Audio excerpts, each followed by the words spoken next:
He's getting a table for me. I need to put this, otherwise. Yeah, okay. Yeah. Okay. Yeah, yeah. Thank you very much. Yeah. Yeah.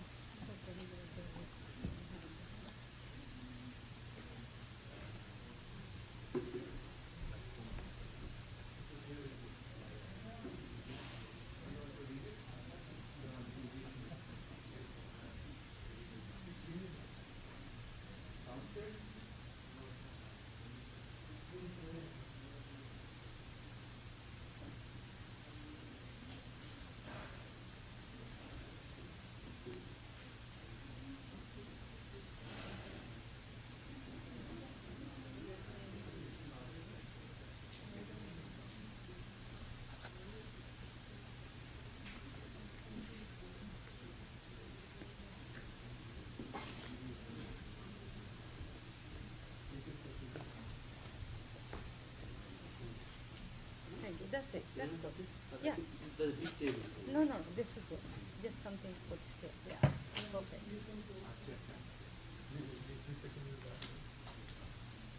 You sure it's not in the car or something?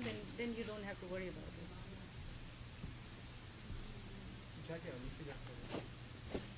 जल्दी आना.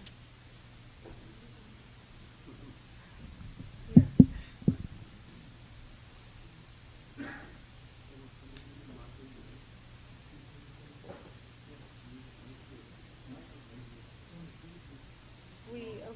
We should we after the kirtan should we share the mic? We can do that. We can do that.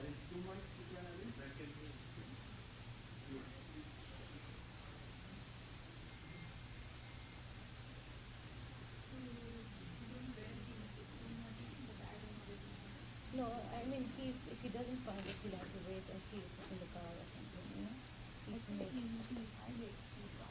oh really that's yeah. So but I think it wouldn't disappear in some place. yeah, it won't. Yeah. Where did I put my purse? So handbag? Yeah, my purse. It's over there. It's at the last one.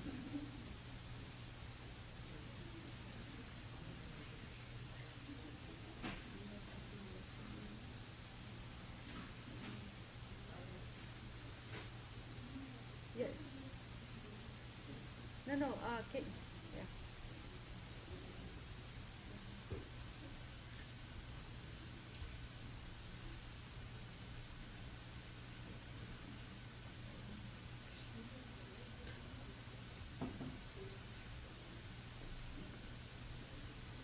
Who's that? This is your jacket. Yeah, I don't think, but he never gave it to me, so it's not Not good. here.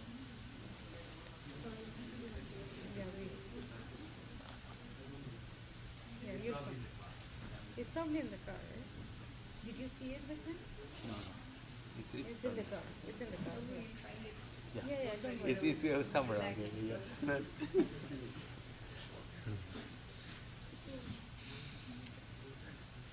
I don't think so. Just keep it here.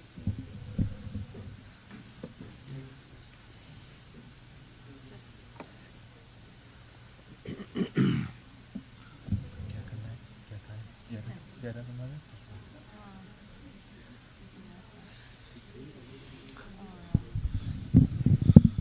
Hare Krishna mantra. Okay. Nice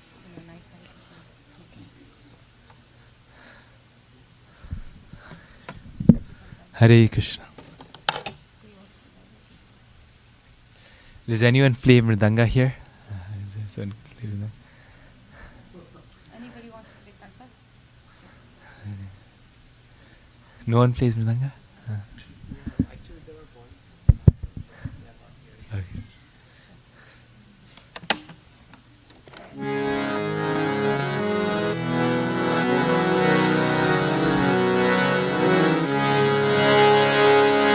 Jaya Radha Madhava Jaya Kunja Bihari Jaya Radha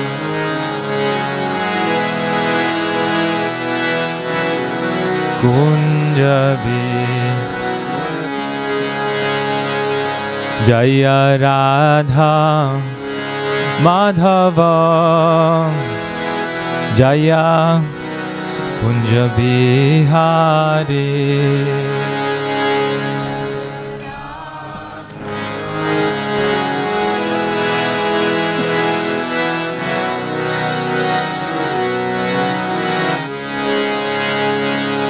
Jaya Gopi Jana Vallabha Jaya Girivara Dhari Jaya Girivara Dhari Jaya Gopi Jana Vallabha Jaya Girivara Dhari Jaya Girivara Dhari Jaya Yashoda Nandana Jaya Brajajana Ranjana Jaya Yashoda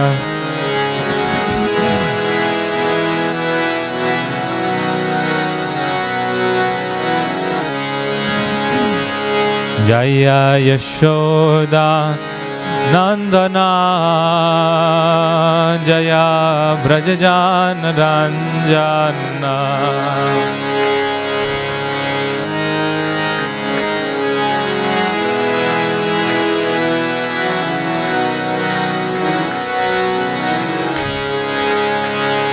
Jaya Yamuna Tiravanachari Jaya Kunja Bihari Jaya Yamuna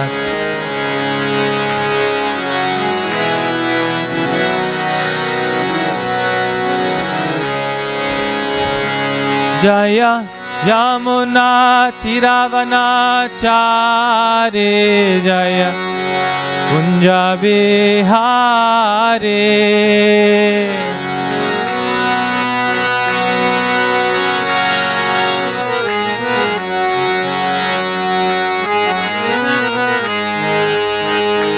Jaya Yamuna Tiravanachari Jaya Kunja Bihari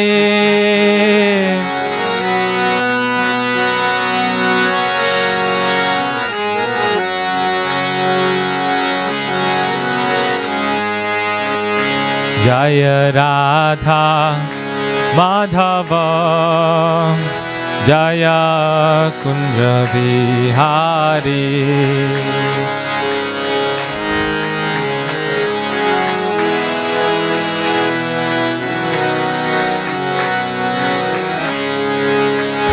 Jaya Radha Madhava Jaya Kunja Bihari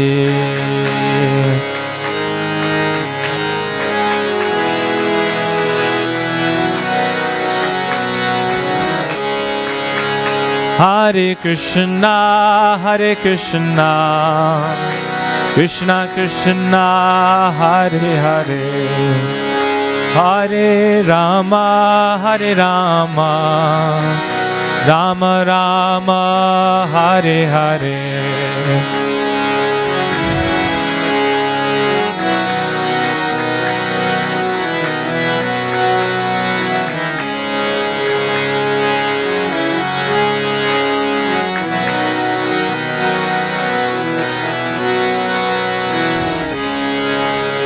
Hare Krishna, Hare Krishna, Krishna Krishna, Hare Hare, Hare Rama, Hare Rama, Rama Rama, Hare Hare.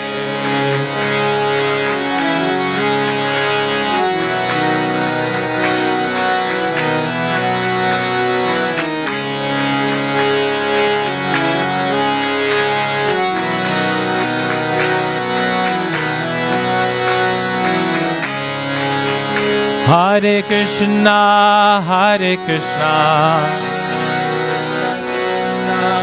Hare Hare, Hare Rama, Hare Rama, Rama Rama, Hare Hare.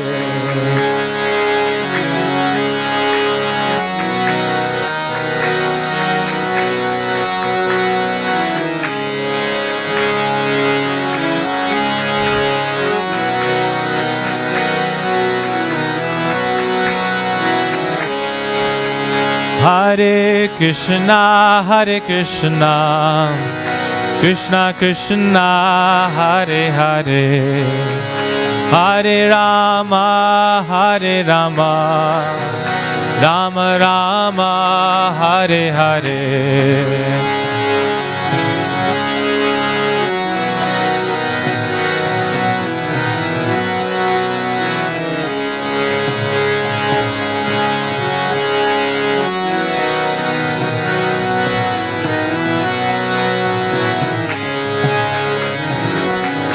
Hare Krishna, Hare Krishna, Krishna Krishna, Hare Hare,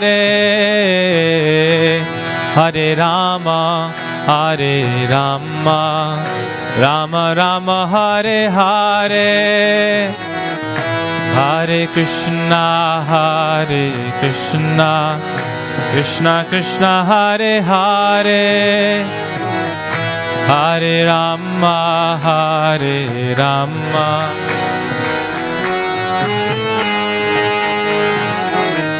Hare Krishna, Hare Krishna, Krishna Krishna, Hare Hare, Hare Rama, Hare Rama, Rama Rama, Hare Hare.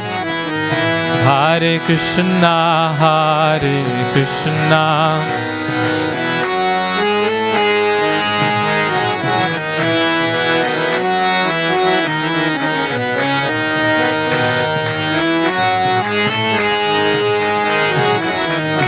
Hare Krishna, Hare Krishna, Krishna Krishna, Hare Hare,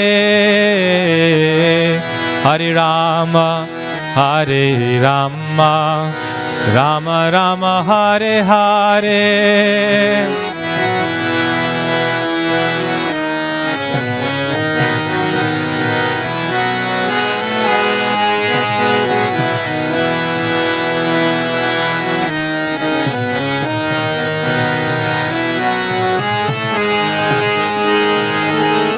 Hare Krishna, Hare Krishna, Krishna Krishna, Hare Hare, Hare Rama, Hare Rama, Rama Rama, Hare Hare.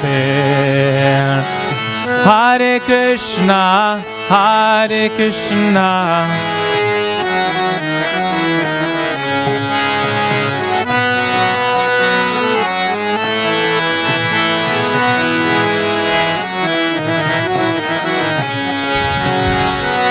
Hare Krishna, Hare Krishna, Krishna Krishna, Hare Hare, Hare Rama, Hare Rama, Rama Rama, Hare Hare. Hare Krishna,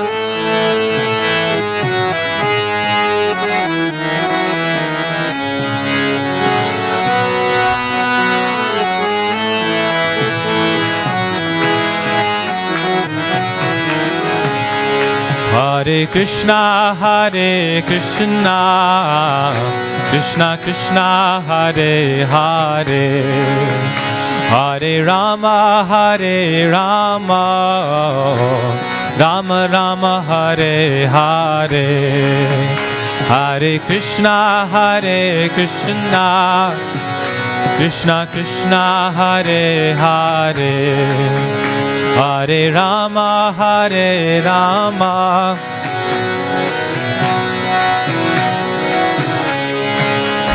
Hare Krishna, Hare Krishna, Krishna Krishna, Hare Hare, Hare Rama, Hare Rama, Rama Rama, Hare Hare.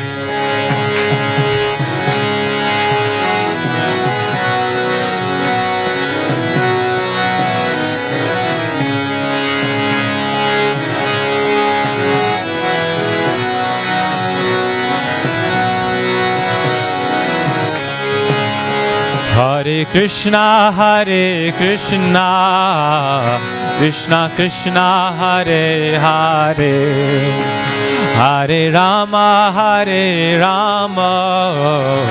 Rama Rama, Hare Hare.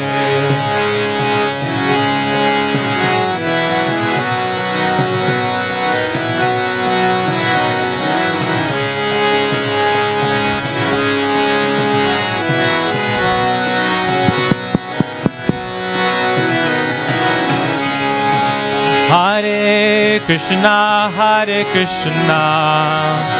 Krishna Krishna, Hare Hare, Hare Rama, Rama Rama, Hare Hare, Hare Krishna, Hare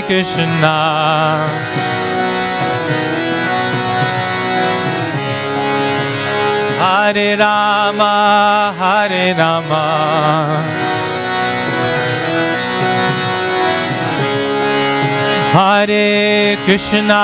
Hare Krishna, Krishna Krishna, Hare Hare, Hare Rama, Rama Rama, Hare Hare.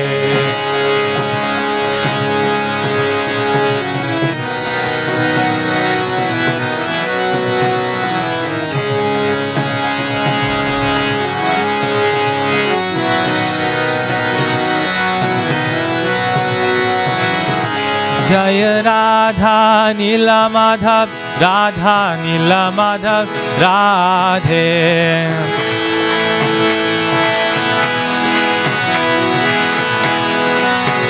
Jaya Radha Nila Madhav, Radha Nila Madhav, Radhe.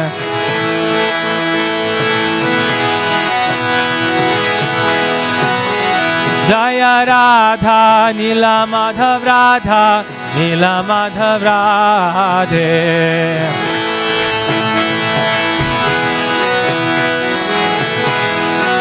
Jaya Prabhupada, Srila Prabhupada.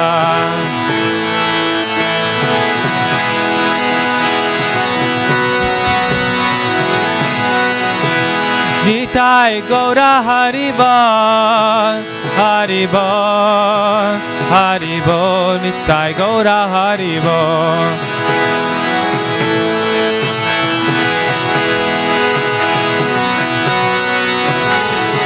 Nitai Gaura Haribol, Nitai Gaura Haribol.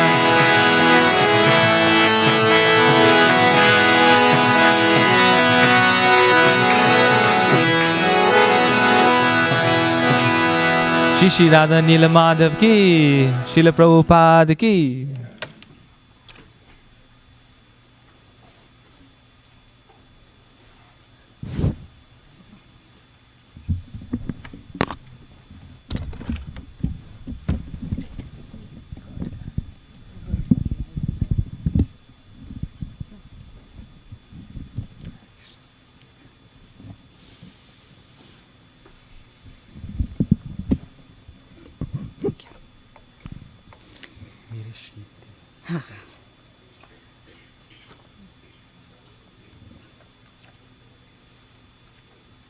Hare Krishna. So nice to be here in Seattle again. I was here 30 years ago. And I came to the old temple in downtown. I'm sure most of you don't know, haven't been to that area anymore, but I still remember at that time. And it's so wonderful. It's just so wonderful to see such an amazing temple, a majestic temple now, here 30 years later, and the beautiful deities of Nil Madhava and Gaurnitai and Lord Ramchandra and Lakshman and Hanuman. And this is all due to the wonderful efforts of Harilas Maharaj and to his great dedication, because I think I may have come like in 1990, and he came in 1991 and did all these amazing changes here due to his wonderful dedication. So a few of you I already know from past encounters over the phone, and it's so nice to see put a face on it on all of you, and I'm sure you see your face on me also. Yeah. So, but here I am to share with you my experiences in raising children, as well as the experiences of many parents that I have I've encountered over the years through my seminars. And so basically this seminar will be divided into 3 parts, and it's based on ISKCON's motto that purity is the force, books are the basis, and preaching is the essence. So I don't know how much time it's going to take, but even if we cover only the first part today, then we can cover the remaining 2 tomorrow, okay? So I'm hoping that today we will cover purity as a force, which means building our home environment in a way which is conducive to our children's upbringing. And tomorrow we can cover the academic curriculum, the Srimad Bhagavatam. And that is like the study of Srimad Bhagavatam with our children is the heart of the seminar. So I want to make sure that all of you are here for that part of the seminar. Is everybody planning to come for tomorrow also? Yes? Okay. Just in case we don't do the second part today. I don't know how. And then we are going to open for questions after each section. After purity is a force, we will open it for questions so that everybody gets a chance to ask questions based on those topics, and then we'll move on to the next one.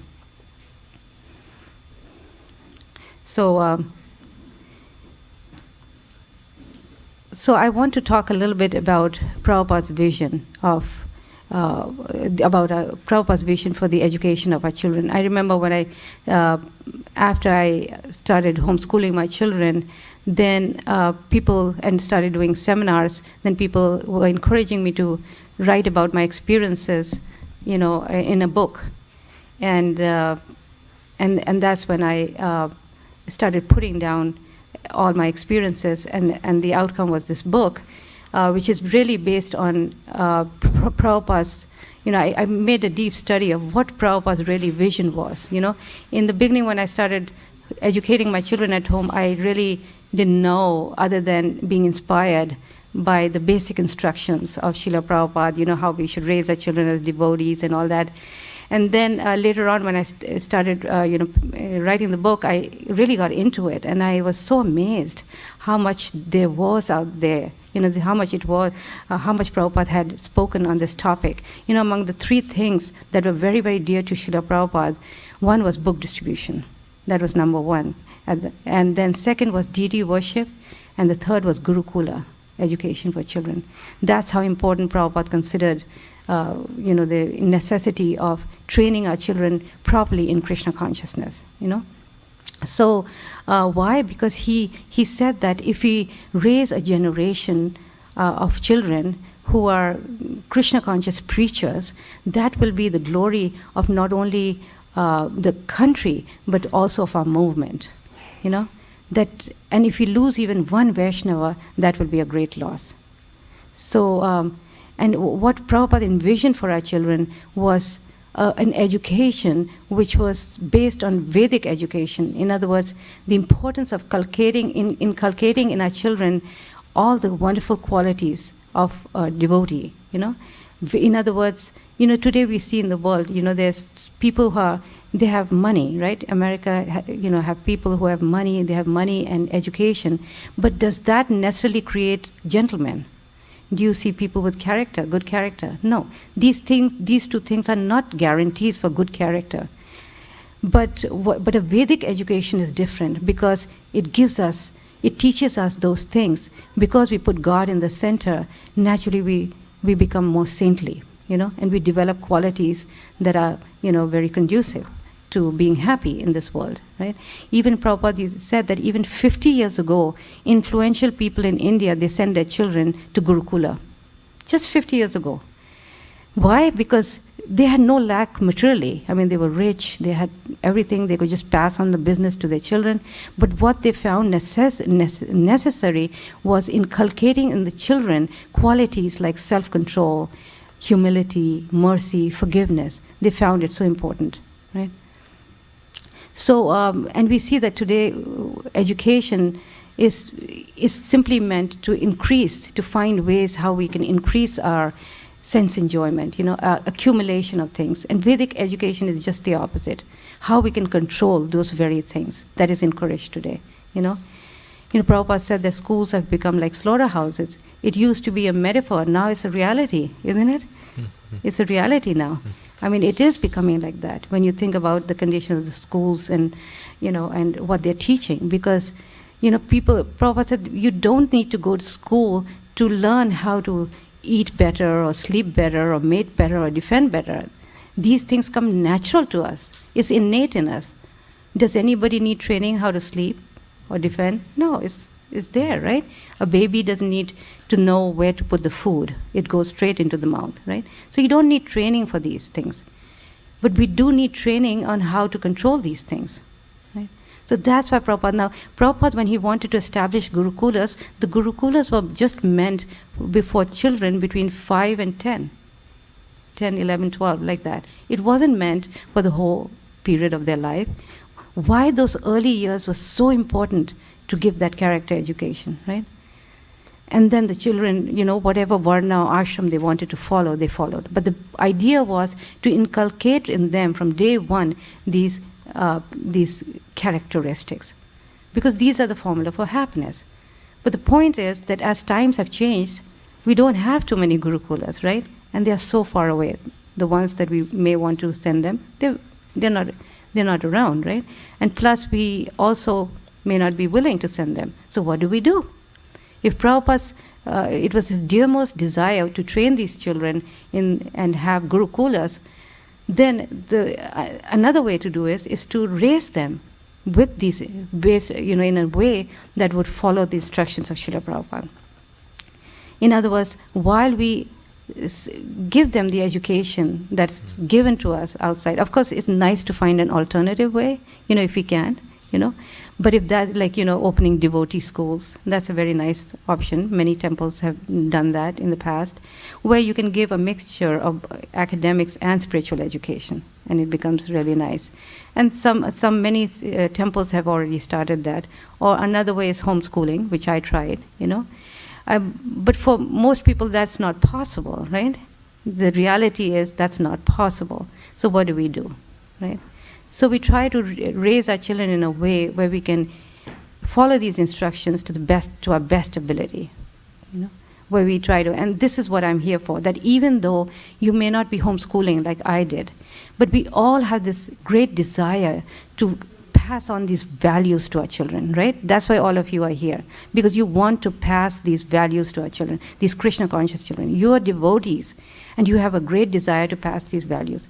So naturally, one has to still, understand those things, which helps us to go in that direction, in spite of the fact that we are sending our children to public schools, right? If you have an alternative, great. Nothing like that, But if you cannot, then at least this is what I'm here for, to try to help you or try to guide you through my own experience of what I did with my children. So, yeah, you can go to the next one. Move on, yeah.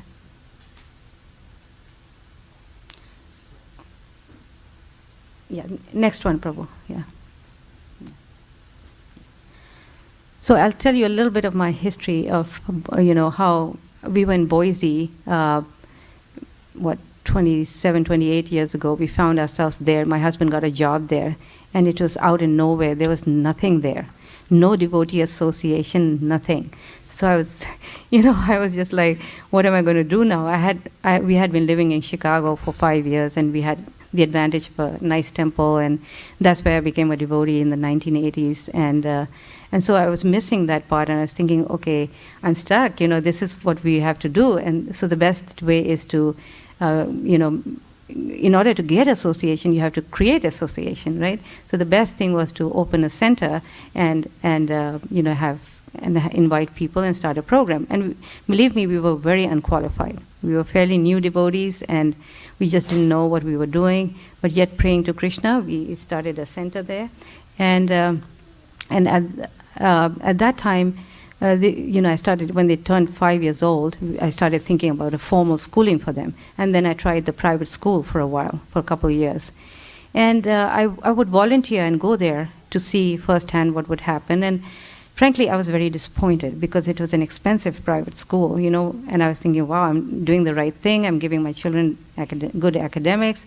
But then what I noticed there and what the children came back to tell me, I was like, a lot of doubts started coming to my mind, and I thought, because I had a great desire to give them this Shastic knowledge to them, to engage them in devotional service.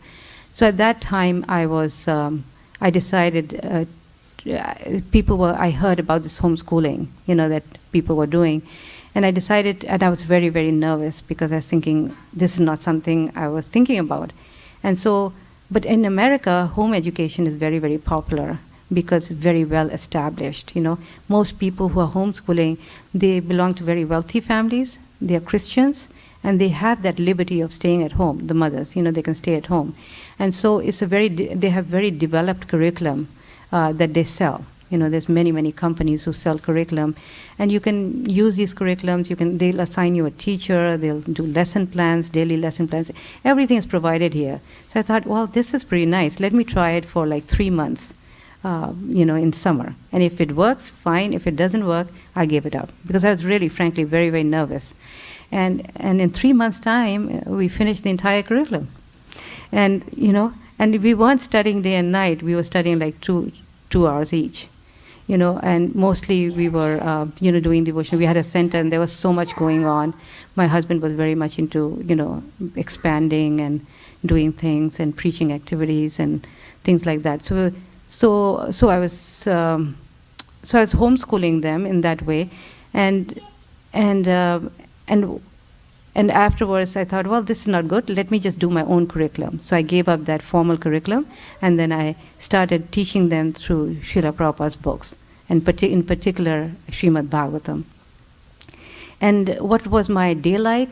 Well, I was, we got up in the morning, and that's what I'm going to cover. We had a morning program, and then a full morning program, and then we sat down and we did Srimad Bhagavatam for like 2 hours every day, or maybe sometimes longer, and with some breaks in it. And then we would go out and utilize those instructions in the Bhagavatam in very practical ways. Like we would go and do preaching programs, we'd do festivals and get ready for the festivals, and so many other activities, We'd reach out, to schools and do programs there, book tables, and, we do all kinds of things during the day. So that became our life. And what the children remember growing up is homeschooling being one big play. I don't think if you ever ask them, what did they actually study, they can't remember too much of study. Because everything was just so much fun, Devotional service in different ways was so much fun. And the study was, also Srimad Bhagavatam, which can be very enlivening and inspiring, right? And then, of course, we did math and everything also.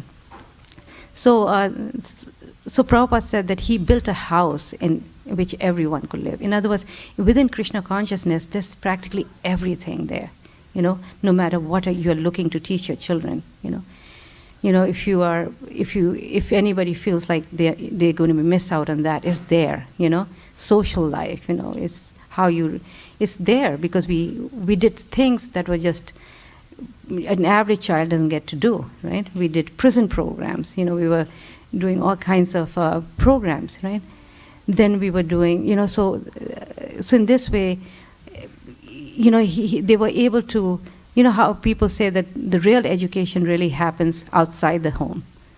They say that real education doesn't happen behind a desk, but it happens outside the home. So in this way, Prabhupada gave us everything where children could benefit. So let's go to the next one. So then in our first slide for this first section, we're going to talk about what is it that we can do to help our children become Krishna conscious. So, so first we'll talk about what are the things we should avoid, the don'ts, and then we'll do the do's, okay, because it's more fun. Right?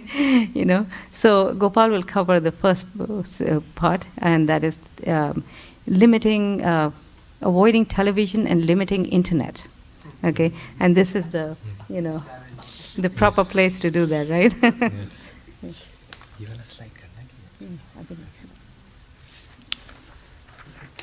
Okay, Hare Krishna. Very nice to be here again. So I actually came to Seattle only a few years ago.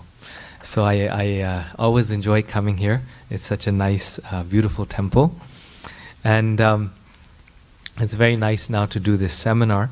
I know my mother has been thinking since a long time to come to Seattle and do this seminar and meet all of you who she's corresponded with.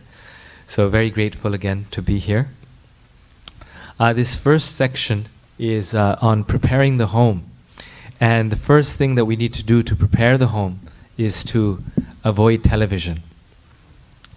So why avoid television? And of course this is a principle that devotees know about very well. It's a principle that we're already possibly acquainted with, but we sometimes don't take it so seriously. We think a little bit of television or a few hours of television is okay.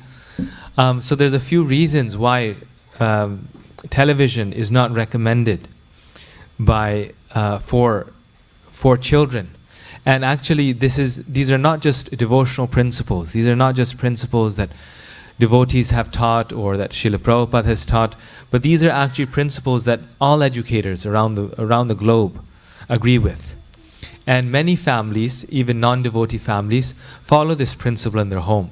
There's a very common bumper sticker or sticker you'll see sometimes. Very few homes, but you'll see that on like people's door or in their car, they'll have a TV and then they'll have this round thing and then a cross in it, right? That no television in this house. Why? Because there's a few points here. First of all, it breaks all the four regulated principles. Right? Television breaks the principles of religion, of morality. So we all know we have the four principles of no meat eating, no illicit sex, no gambling, no intoxication. In television, all four of these things that we are told not to do are celebrated, right? They're celebrated. It's like every other commercial is of a steakhouse or a hamburger or a Wendy's, with the big beef or steak or chicken or fries. So so every meat eating is being glorified. Then the movies, the commercials, illicit sex is being glorified. Intoxication, alcohol, these are sort of norms. And then finally gambling also. So television, on one hand, we encourage our children, we tell our children that don't do these four things. These things are not good for you. Every society tells young people not to do these four things. But on the other hand, then we're giving them something that is encouraging them in the opposite direction. At every other moment, it's telling us that these things are okay, these things are good, we should want these things. It's reminding us of these things. So there's two problems with television. And the first one is the content, which is what we're starting to discuss. The content of television is not good. And the second problem is that even if the content is somewhat good, the medium of getting that knowledge is not so good also. So the medium or the method by which it's being transmitted is also not good for children. But first, let's focus a little more on the content, right? That what is wrong with the content. So first of all, it breaks all the four regulated principles. Right? And then the second thing is that not only does it do this for us, many things do. Even if you drive down the road, right, you will see billboards and those break the regulated principles or things like that. But it does so on a very regular basis, and it does so at the most intimate hours of the day for us. Mother Urmila once wrote an article in Back to Godhead magazine, and the title of that article was The One-Eyed Guru. One-Eyed Guru. So the television, she compared it to a one-eyed guru. Why is that? Well, because the television, when we have it at home, we keep it in the most central part of our home, or we keep it in the bedroom, right, in a very central place, and we keep it on an elevated spot. So it's not like on the ground; it's like up like this nice spot there, right? And the whole family gives its rapt attention to it. The guru maybe once in a year, or maybe once in a month, or at most once a week. If you live in Seattle, maybe your guru is Hari Vilas Prabhu, so then maybe once a week you go and you listen to your guru. But this television set, this guru you listen to every single day, right? Maybe twice a day, sometimes late in the evening. And so it's instructing us in a very exalted place. And now they get bigger and bigger also. So gurus, they're very big. Televisions also, they get in size, they increase. And so we've given it a very special place in our home and in our life, right? And in our heart. Right? And so therefore, even if we disagree with what the content is, so you say, of course I know that this is wrong. I'm just watching for fun.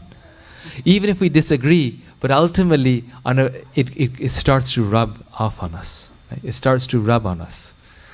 And the qualities of the people in the television set, we start to imbibe those qualities in our own life, in our day-to-day experience. Right? And this is the effect of association. Right? Television becomes our association. And the first thing in Krishna consciousness we are encouraged to do is to have good association, not negative association, not bad association. So the TV teaches us bad morals because the television serials are teaching us bad morals. The TV teaches us bad character, aside from even the four regulated principles. Right? It teaches us bad mannerisms. It gives us bad thoughts.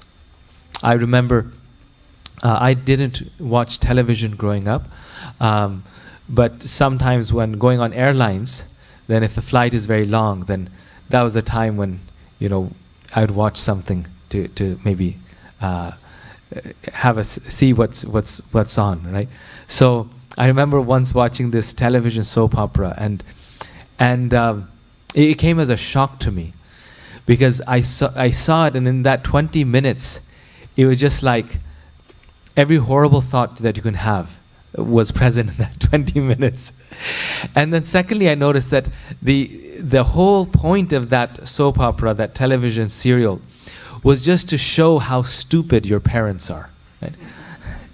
It's just like the whole theme of it was how stupid their mom is, how stupid their dad is. And like it was just like making a complete, a joke, a fun of the revered members of our family or our community. Right?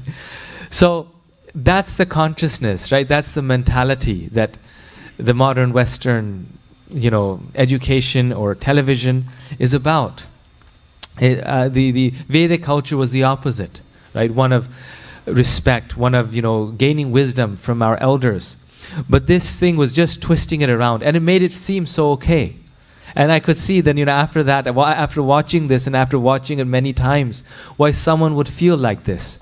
And today you see that children, they very openly, they tell their parents to shut up, or, they say these words like that. And that also comes as a shock. But it's very common in today's society. I teach at a university, so I see that every day. Their parents will come to drop them off or something, and they'll say something like, make a joke, and the student will respond to them, oh, shut up, Dad. Something like this. It's very, and where are they getting this from? This is from watching television. And it doesn't happen overnight. Gradually, it just feels okay because you see other people doing the same thing. So all the hard work that you put in to make your home the nice atmosphere, right? All the hard work that you put in to raise your child having good qualities and good culture, it all get ruined It all gets ruined by this one thing called television. And imperceptibly so, right? Very gradually. So this is the problem about the content of television. Why television doesn't help us content-wise. Now, someone will say, well, there's also good programs on TV, right? There's Discovery Channel, discovery programs that show wildlife, and then there's also the news, right? You have to be connected in this world. If you're not connected, then you might look foolish if you don't know the news. So what about the good programs? What about, the news and the Discovery channels? One lady, she was telling us that, practically speaking, my child learned reading through video games. He would read the video, and that's how he learned reading. Or my child learned geography, or about the rest of the world through television. So what about the good TV? So yes, that is true. There are some very good movies, serials, episodes that come on television. But like they say, that one glass of wine is good for health. One glass of wine is very good for health. But why we don't drink wine? Because who stops at one glass? Right? No one stops at one glass. So in the same way, television might be good, and that those particular channels, Discovery channels, might be good for us. But as youngsters or even as parents, the problem is that once we turn that on, who turns it off? Right? We just keep watching it. And we keep watching it, and we watch it more, and we watch it more and more and more. So television, first of all, wastes time. So even if the content is good, but you'll watch 30 minutes of good content, and then hours and hours of wasting time. They did a survey, something like this, and they said that the average child watches anywhere from 4 to 6 hours of television every single day. And this is not just when it's just on in the house. This is actually when they're watching. So imagine, in that time period, in those 4 to 6 hours, how much more can a person do? Right? Children go to school 8 hours a day, and then it takes an hour to go there, hour to come back. So it's about 10 hours, the entire school experience. Then at night they sleep 8 hours a day, or maybe 8 to 10 hours. So that's about another, and then brushing teeth, that's another 10 hours there. So that's 20 hours. And the remaining 4 hours of the day are being spent in watching television.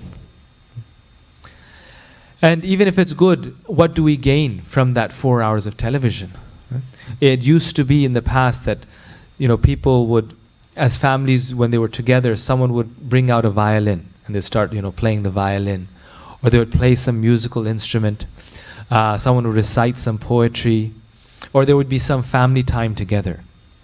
But now, all that family time is just television time, spent watching television, wasting our life away. Another statistic is that I think in 40 years, they said an average person will spend 9 years of their life watching television. So by the time they're, I forget, what was it? By the time they're like 65 or something, 9 years of their life, they've just sat in front of the television. And then the final thing is that even if we do turn it off, the television serial that we see, let's say the Discovery Channel, studies have shown that the knowledge that we get from television is still not going to be retained by the student in such a proper way as knowledge that you gain by listening to the radio or reading a book.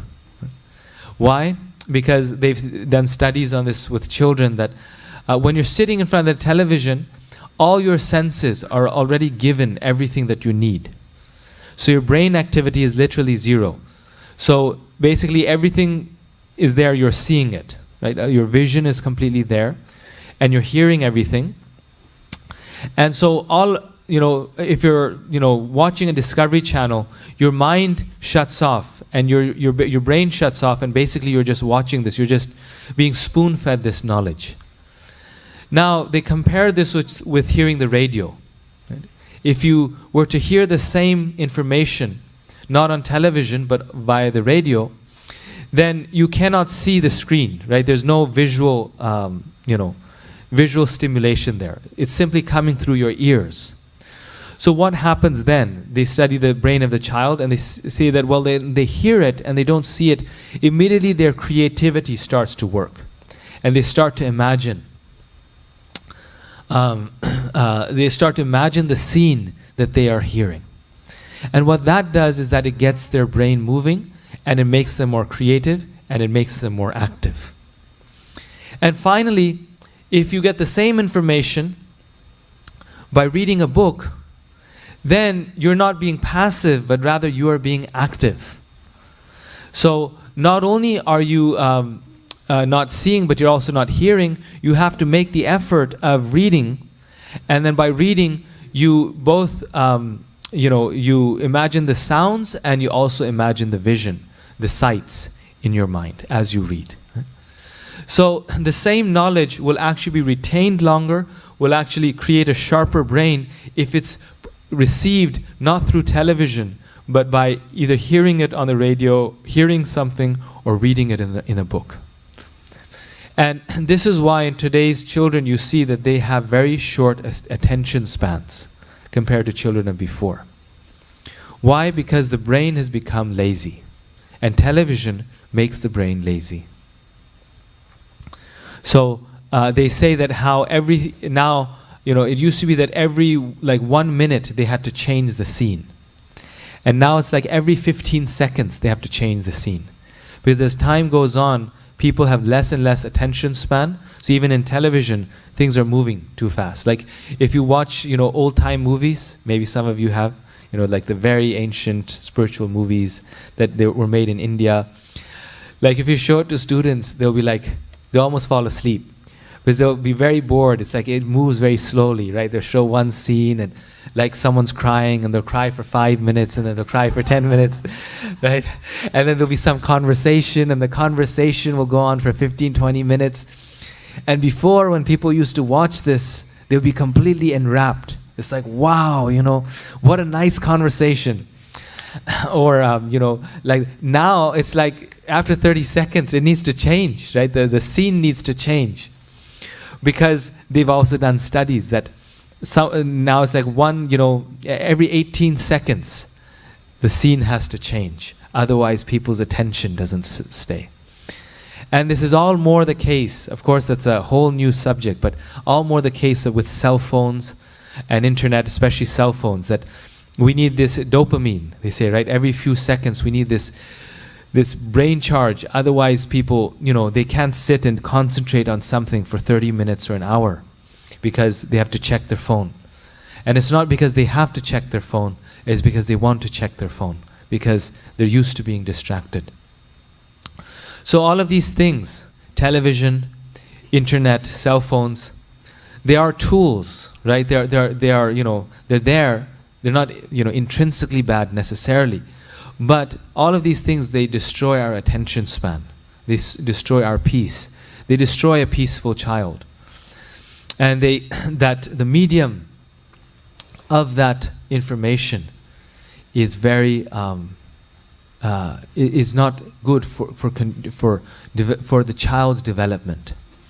And so even if that information is very good, we should try to get that information for our children. We should have them get that information by reading a book or hearing something, not through television.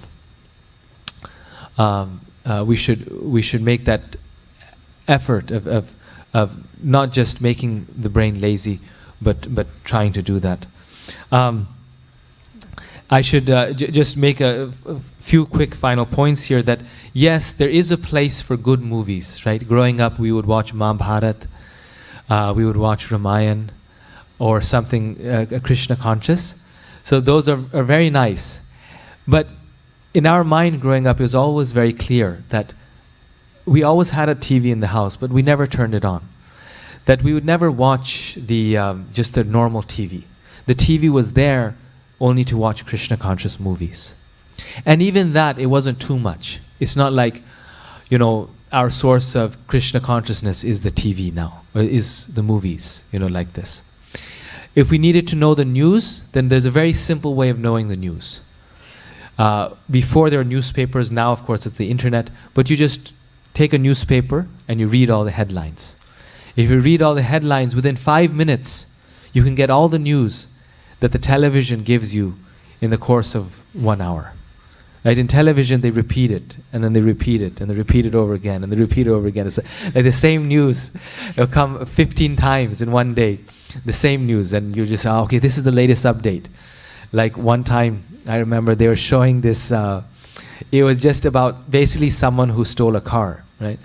And it was like these cops were chasing the car, and for 2 hours they're covering this news. So you open the TV like the first time, and the policeman is chasing this car. So he's chasing behind, they're showing him like this. Then 30 minutes later, open the television again. Now the policeman is only 5 feet away, he's a bit closer like this.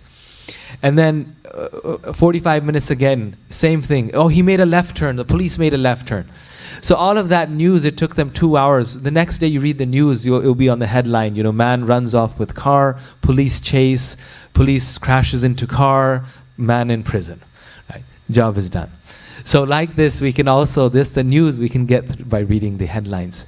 And in this way keep ourselves up to date, but avoid the distraction of television. So yes, so we should keep this in mind, that for the first thing to prepare the home is to give up those things which are not conducive for our spiritual life. And the first thing there is our television set. Right?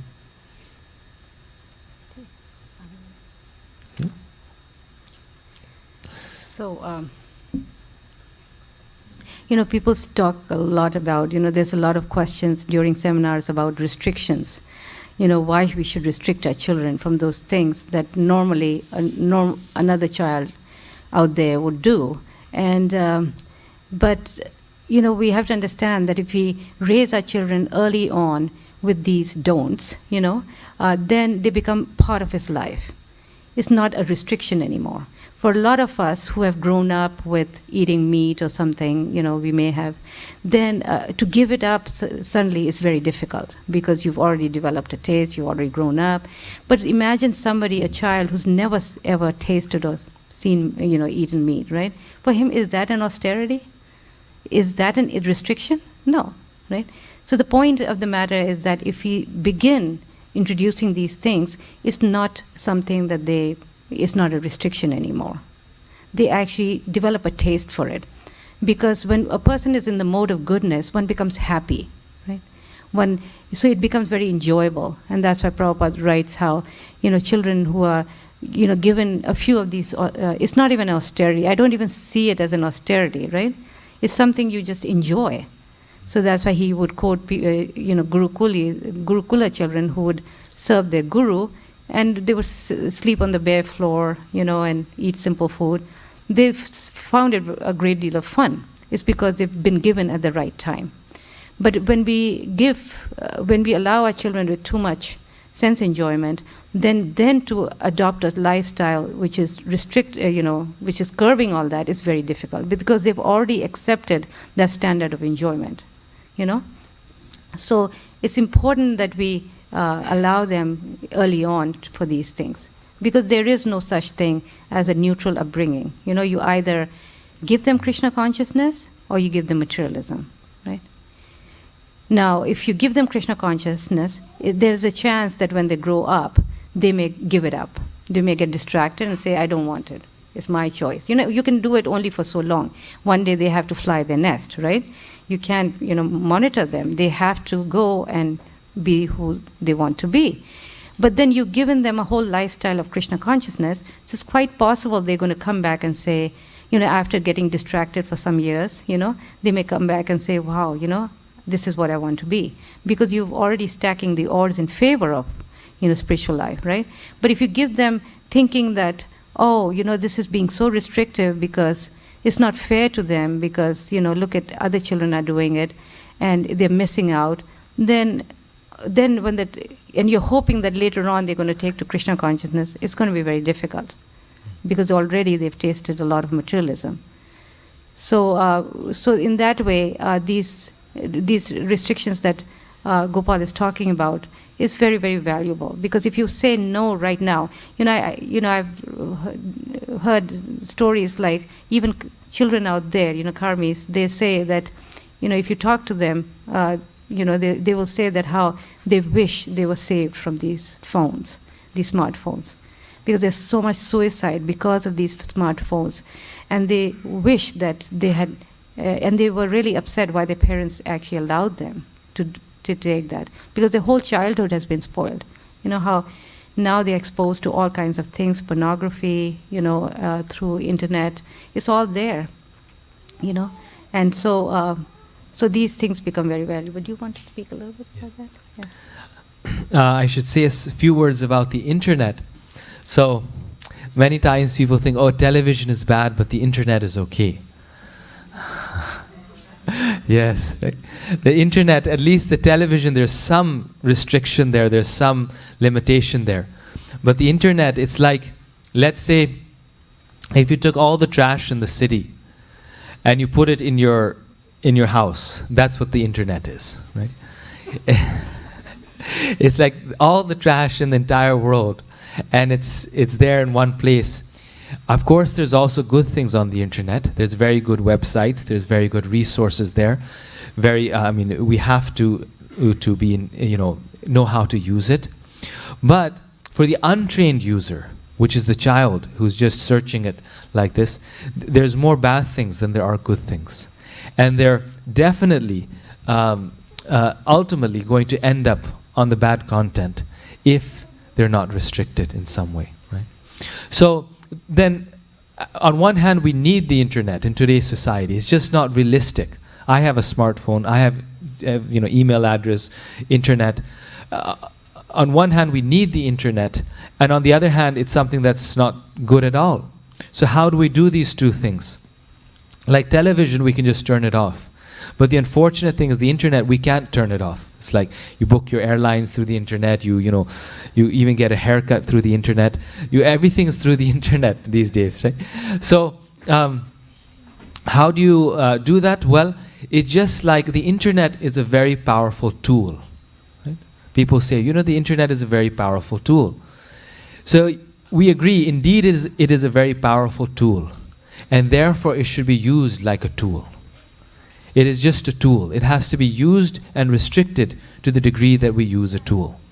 Just like our carpenter knows that a hammer is a very powerful tool to make a nice desk or a building or whatnot. So the hammer is a very powerful tool. Now just because it's a powerful tool, it doesn't mean that, the hammer is a very powerful tool, so we always keep it in our backpack. And let me put it in my backpack. It's a very useful tool. So let me take it to school. I'm going to the bathroom. Let me take it along with me. It's a very powerful tool. Or I'm going to, my friend's house. Let me take a hammer with me. No, it's a very powerful tool. It has a place when you need it for the specific reason that you need it. So in the same way, internet should be used like that. Internet is useful for email. It's useful for booking your tickets. It's useful for getting directions to an unknown place. It's a specific tool, it has its use, but it's not there. It's not meant for surfing and just wasting our time. It's not there just for us to develop a relationship with it, right? Therefore, social media, we should have real friends, real groups, real communities. The temple, the friends at the temple, those are our friends. And we can meet them, speak to them, talk to them. Children today, they're obsessed with social media. And because of that, because they're on social media so much, they actually don't know how to have relationships. They don't know how to carry on a normal conversation. You talk to them and they'll, look down and start looking at their phone. It's like, they the small talk, they don't know how to do that anymore. It's like, as soon as there's a spot, a blank in between, someone's talking and there'll be like a little uncomfortable moment, they'll look down at their phone and they'll start doing something with their phone. And of course, you can always observe this. You go to airports, everyone is on their phone. Now you go to restaurants, and I was really surprised. I was walking by a restaurant in the airport, and I noticed every single person in the restaurant was eating and on the side looking at their phone or an iPad. Like, not a single person was greeting a new person or talking to someone. And none of them noticed it that everyone else was doing it. But every single person was on their phone. So children actually lose the skill of interpersonal relationships because of social media. Social media is the most unsocial thing that you can do. Right? So I used to have a Facebook account, and I think I wasted the most amount of time in my life during that time period when I had the Facebook account, and then I deleted it. But it was just like there's just no end to it. It's like every few minutes someone's adding a friend, and I had more friends than the person next to me, and it's like a whole waste of time. So again, these are very useful tools. We're not against technology, but a tool should be used as a tool, and that's the only purpose of the internet and the telephones and the gadgets that we have. So now we will go on to the other thing I was thinking about the internet is it lacks source. The authentic source. You know how internet is so ephemeral. It's like Maya, very sophisticated form of Maya. You have one website now, and then very soon it's gone. You don't know where it's gone. So in terms of source, there's very few that are legitimate sources. So the children, they end up being on websites which are, they are not authentic. And Gopal, being a professor, he has a lot of experience about that, about how students, they'll write a whole paper which are just nuggets, cut and paste from Google and stuff like that, and they actually don't go and read a book, and actually it's very standard policy now. Like faculty, they'll tell their students that you have to have 3 non-internet sources. So sources that you physically went to the library and you checked them out. Because when you have a book, you flip through it and you get so much knowledge. When you search on the internet, you just search for specific words. You don't get the broad understanding.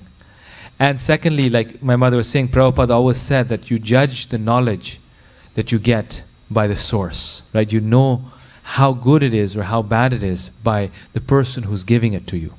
In the internet, there's no source. So you don't know, is that good knowledge or is that bad knowledge? Is it, so even on a material level, it's information that does not lead to a transformation. It's just information.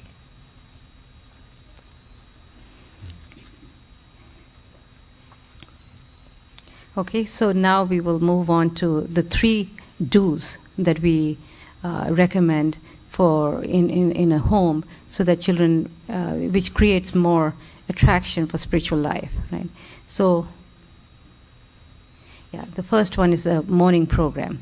Now that's a little bit scary for everybody, because what Prabhupada's standard is 4:30 in the morning, Mangalarti, right?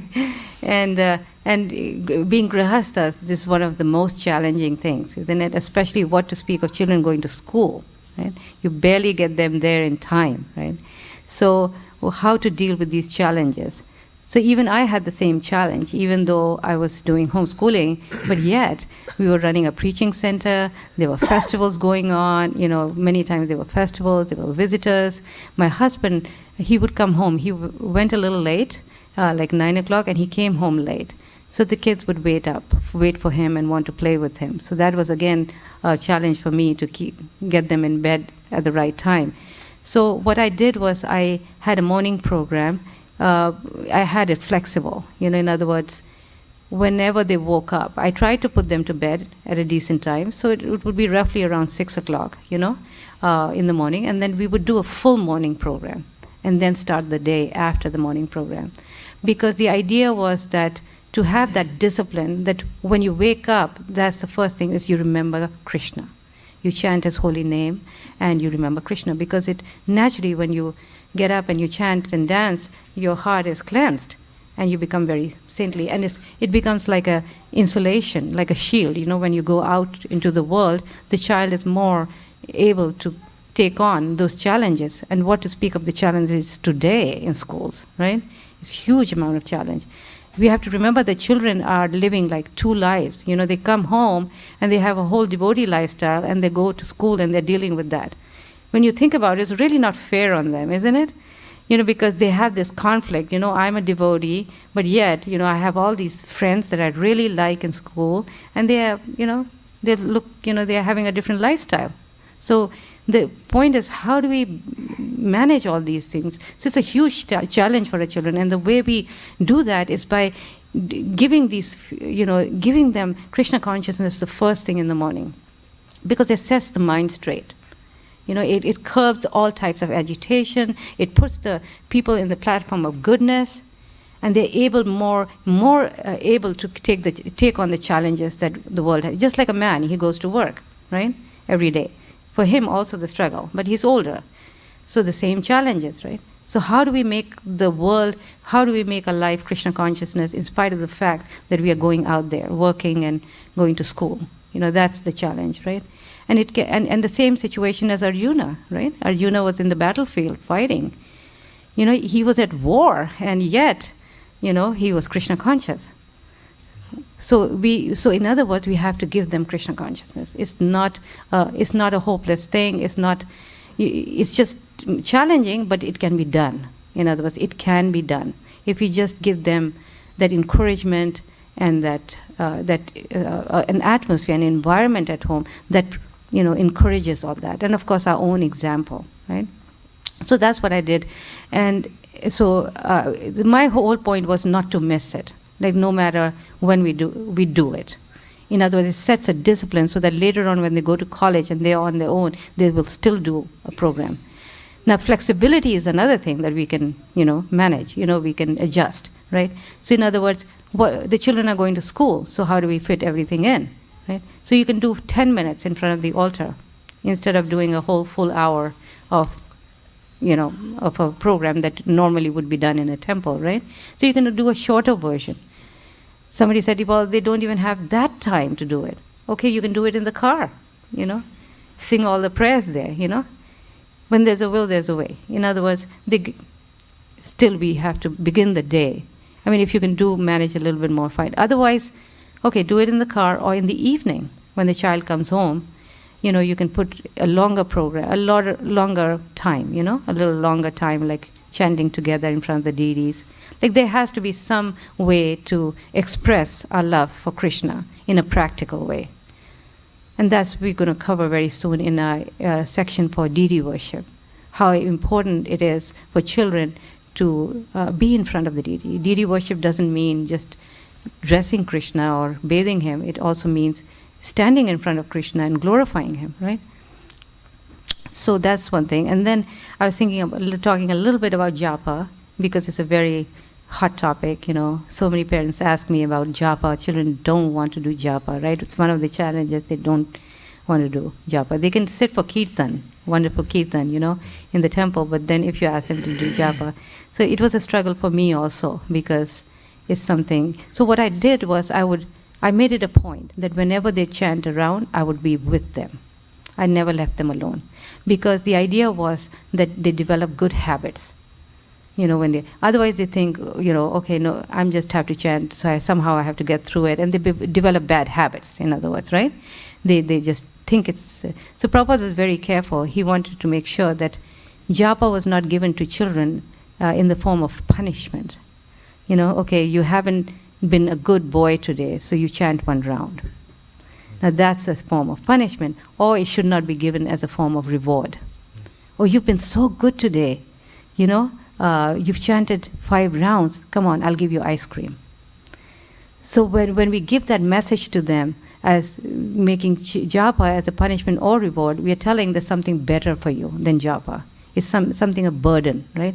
So we have to give them the idea that japa is actually fun. So what we would do in the temple, we would get together, like every Ekadashi, the devotees would come together and we would chant japa together, And this way the children would also be there and they would be encouraged because everybody else is chanting, on that day. And they would also chant, collective chanting, right? Or we started one thing called Japathon, which is once a year, on New Year's Day, the 1st of January, we chant. We as many rounds as we can. We made it a goal that we'd chant as many as people in Idaho, that many rounds.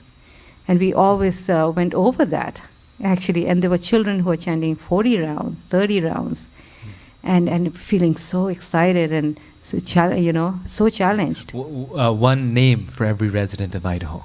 So by the end of the Japathon, everyone collectively would chant like 1.5 million names. And there were at that time about 1.5 million people in Idaho. So we do one name for every resident of Idaho. Yes. So this was so you can do that in your community, like do programs like that where it encourages children to chant japa. The idea behind japa and kirtan was very simple. Prabhupada understood. He said that how this yuga is is so difficult to do. It's so difficult to overcome the challenges. What the children face today is illicit sex, drugs, and all kinds of nonsense there, right? So how to overcome these things? And we have the story of Ajamal, even though he was raised as a wonderful Brahmin, he still succumbed, to the attraction of the opposite sex. He still succumbed. So now Prabhupada is saying this, Ajamal saw that once in his lifetime. And how many times do the children see now? It's everywhere, right? So what can we how can we expect them to be able to overcome these challenges, right? And because chanting of the holy name is the yuga dharma for this age, when we introduce chanting of the holy name, this is one weapon that can counteract all these temptations. And that's why Prabhupada stressed, among all the instructions he stressed, chanting 16 rounds was the most important, right? Because this is the only thing, and congregational chanting of the holy name is the only thing that can, even in the most sinful, it can give stirrings of bhakti, right? So what to speak about children who are born in devotee families, what it can do to them, right? So this japa and chanting must be introduced at all levels.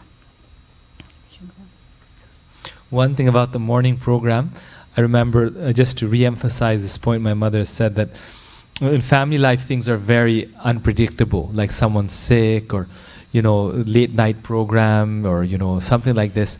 So our morning program was oftentimes not on a set time, or it was not very early, but it was always the first thing that we did in the day. So that is more practical, and that was sort of more realistic for us, that even if we got up at 8 in the morning and then brush our teeth, everything, then 9 in the morning we would do our morning program. It was the first thing in our day, and it became part of it became a habit. It became part of us, who we are. There was a study done at, I think, Stanford or Harvard, and they said that if you do the same thing every day for 66 days, it becomes a habit. From a chore, so to say, it becomes a habit. So that became then a habit for us, that, well, when you wake up in the morning, you do your morning program. And then when I went to study, I was alone in Oxford like this, and even later on, somehow that stayed with me, where I would actually feel odd if I got up and I didn't do some sort of morning program as the first thing in the day, and then go on with my life. And to this day, if I miss it, I feel odd, because it becomes part of you. Like, this is the first thing I do. Just like if you were to get up and you don't brush your teeth, and you go to work or something, you'll feel funny the whole day that I didn't brush my teeth, because it becomes part of you. This is your habit. So just to re-emphasize that point with children, as they're growing, earlier on they need more sleep, so your morning program will be later. Then as they grow, it will become less. It'll become earlier. But whenever it is, it's the first day. And second thing, yes, with japa, that we would chant together as a family, or just me and my mother, or me and my mother and my brother. We would chant together, and that would make japa very enjoyable.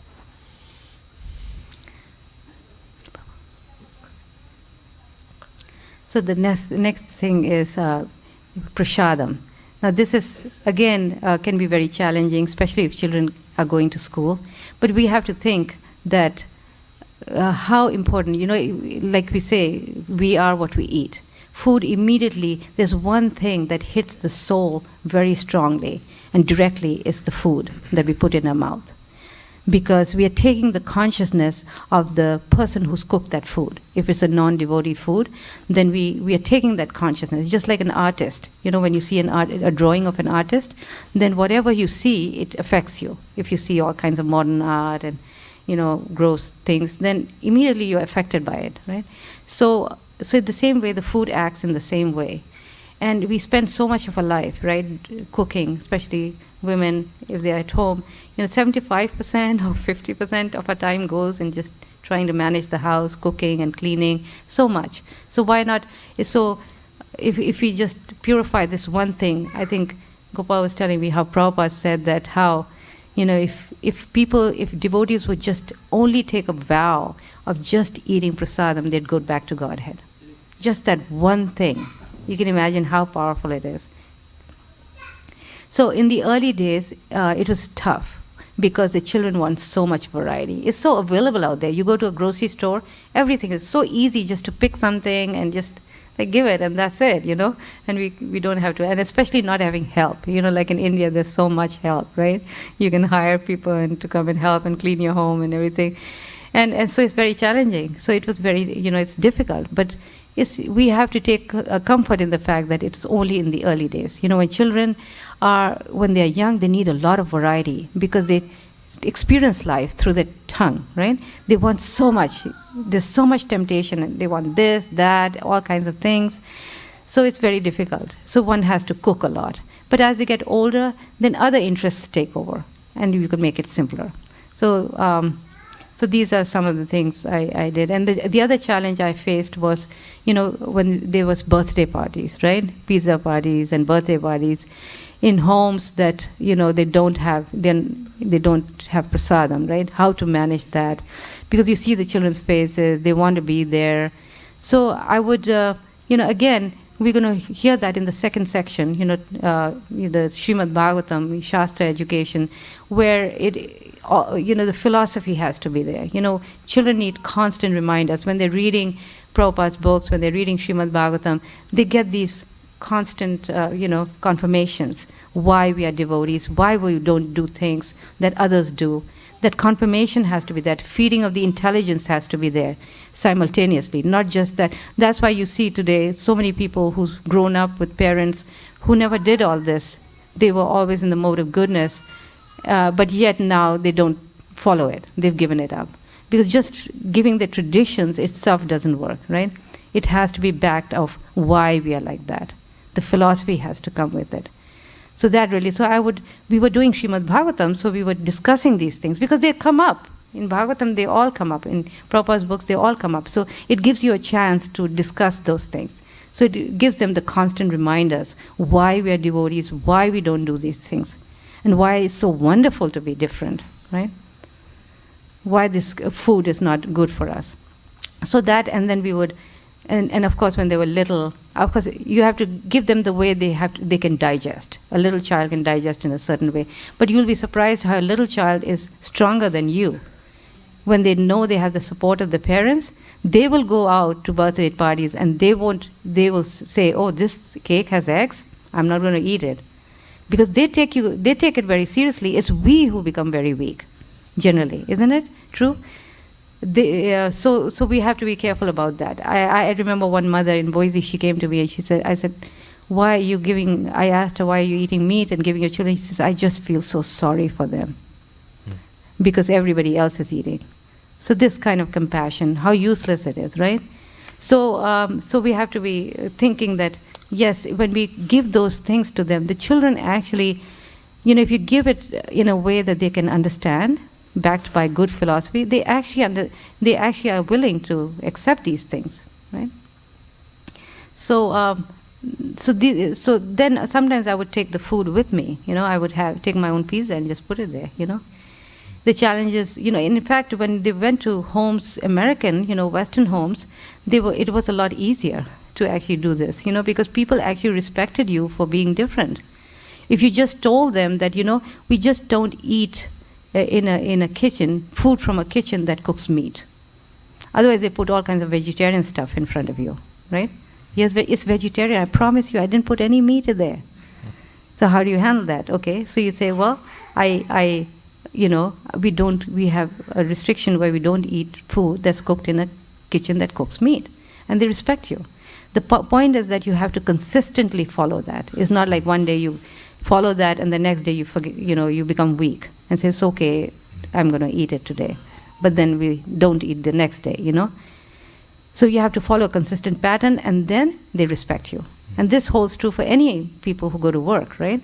If you follow a consistent point, they will respect you for that, because they respect, the culture here is that they respect you, you know, for being different, you know. Even though America is called the melting pot, everybody, you know, adopts these values, you know, and gives up their own values. But yet, they respect you for that. So the same thing we can inculcate in the children, you know, that we consistently follow that, and why we follow that, and then we try to do, you know, according to that.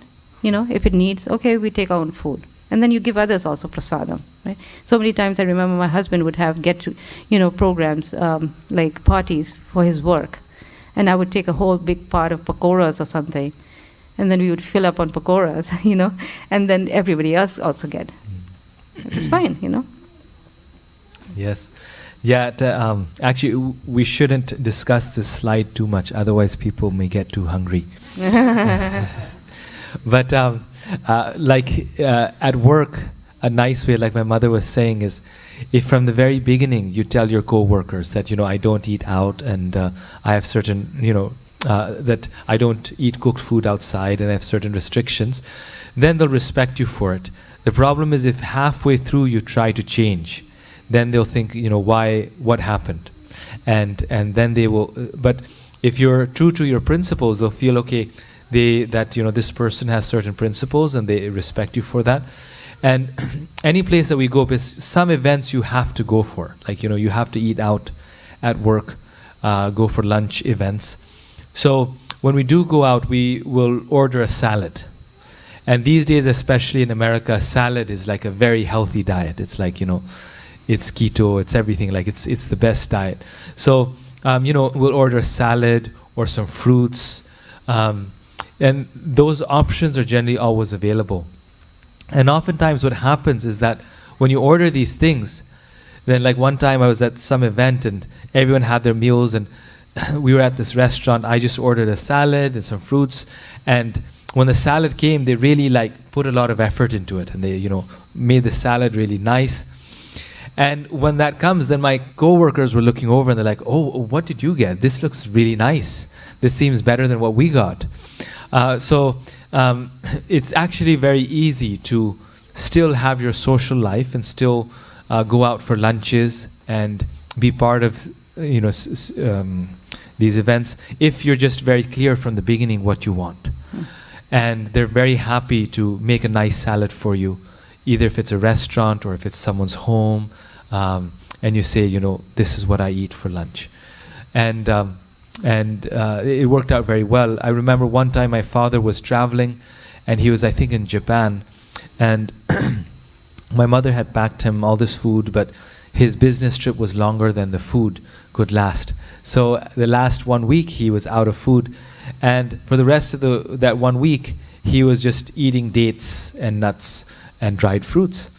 And you know, when we came to know that, when we heard about that, that made a big impression on us, because we were thinking that, well, you know, he's traveling and there's no food, yet he still did not eat out, because in Japan it's hard to get even vegetarian food, right? So, but he just, you know, survived on that, and so those things are very good because they teach us austerity and they make us more healthy. You know, it's actually, I think about myself that if I could eat everywhere, wherever I wanted, it'd actually be so miserable because there's too many options. It's like, how could you not go to Pizza Hut every day and eat a pizza, or, you know, or like this? Actually, our restrictions allow us to have a healthier diet and a more, you know, good diet. So.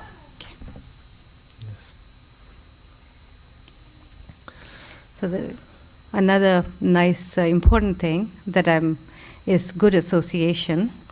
Prabhupada gave some very nice pointers towards that. He gave the example of Tarzan, you know, how he grew up with monkeys and he developed the habits of monkeys. So he said children are like that, you know. Whoever association you put, they become like that. It's very simple. Because, you know, and he compared them to like soft dough. You know, when you have soft dough, then you make pastries and you make different types of pastries. The children are like that. They're like soft dough, and you can mold them, because nobody grows up, with bad habits. Right? Nobody grows up liking smoking and drinking. It's developed by association. So if we put our children in the right association, they develop good habits. So if it's good for us, it's good for them also. So again, some very challenges here, especially for children who are going to school. How do we counteract the association outside? By giving them what we can in terms of devotee association. Because giving them the association of sannyasis and senior devotees, very, very important, because in this way they develop good habits. Yeah, because they provide good role models. What we have to understand, that children need good role models. So important. Because we know how it can affect. You see out there how children grow up with models that are not very good, and what effect it has on them. And many times you read the news and you see that how somebody who's been ideal in their, in their habits of being good family people, having the right, doing the right things, very soon they fell down, right? Because nothing stays in the platform of goodness. Material goodness is never pure. It always becomes contaminated with passion and ignorance over time. But Krishna conscious role models are the role models that children can depend on. And they can live their life imitating those role models. But models out there, if they were to follow, and there's so much now competition, right? There's so many authorities now for children. Sometimes I was saying earlier to some parents, how it's so difficult. Even sometimes I feel like even giving them a good example also doesn't work for children, because you have so many authorities out there. They don't even, it doesn't even affect them to have a good example at home, right? There's so much pressure. There's so much peer pressure out there. So many heroes out there. So many authorities out there. Right? But the point is that when we give them Krishna conscious association, there's something it does to them. It really purifies their heart. So even a minute of that association becomes very beneficial. And in Boise, we had some good association of sannyasis who came through Boise. In particular, there were 3 sannyasis, and they had a very deep effect on the children, because they were with them and they gave their association to them. So it's very, very nice to give them these role models. So if you get a chance, you can, they traveled one time to with Ganapati Swami. He was coming through to Boise many times of the year, like 3 times out of the year. He would do book tables there, and he did university programs. And one time he took them to Calcutta and to Vrindavan and Mayapur for a whole month. And they got a chance to be with him. And he was just amazing. And the children were traveling with him on trains, and he would wake them up for Mangalarti and tell them, okay, now you can go back to sleep. And they would go back to sleep. Gave them that practical, knowledge that you couldn't get anywhere, right? That kind of association is so important for them. So we have to take opportunities like that for them. Take them on Raj Mandal, Parikram in Vrindavan, where they get some good association. Because here you're fighting with a lot of bad association. So how to give them that bombardment of the other side? One time Gopal, he took 1 year off after, after my bachelor's. After his bachelor's, just to travel with his spiritual master. And everybody was so shocked. How can you allow a year off like that? And I was thinking, well, 1 year out of your life, but it has such a deep, and it was just at the right time, when a child is just going through so much confusion and making sense of the world and everything. If you give them at the right time this kind of association, it's so valuable, and this way, their hearts, so you can try like that, things like that. If not, something like going off, taking a semester off, or some part of your, school year, and going and doing something in Mayapur, doing Bhakti Shastri or something, There's one devotee family, and very nice, very elevated family in our movement, and they were struggling with their son. Their son was just not wanting to be a devotee, was sort of losing his interest in Krishna consciousness. So they sent him for a Bhakti Shastri in Mayapur. And when he came back, he was just a different person, completely transformed. So these spiritual retreats, these spiritual opportunities are very effective. And they're also very nice. You know, I did my Bhakti Shastri in Philadelphia when they used to offer it there. It was over one summer. And I remember it was one of the nicest experiences in my life. The 4 months there, they're all, you know, they were generally older than me, but there are other students there, and the friendships I made with them, the close connections, and the full absorption, it was just an unforgettable experience. In similar ways, my mother was describing the Braja Mandal Parikrama. We did that 3 times growing up, and I still miss it. Now I teach at a university, so I can never get off at that time. It's in the middle of the semester, Kartik, so I'm waiting for my sabbatical. So that will be my next opportunity in life to do it. So those 1 month parikramas were also life-changing. I remember in the first one I was sick half the time, so I had to skip it. But like the second time and the third time, it was just no experience in the world like this. Living in Vrindavan for 1 month, walking every day, and then at night we would sleep in the tents, right? And take water out of the well and bathe in the Yamuna. Of course, now the Yamuna is not so it's very polluted. It's hard to bathe in it. But that association and also that experience went a very long ways. On this point of good association, this was, and of course this is not a homeschooling seminar, this is just parenting, but this is a point on homeschooling or Krishna conscious education, schools and homeschooling that's so important.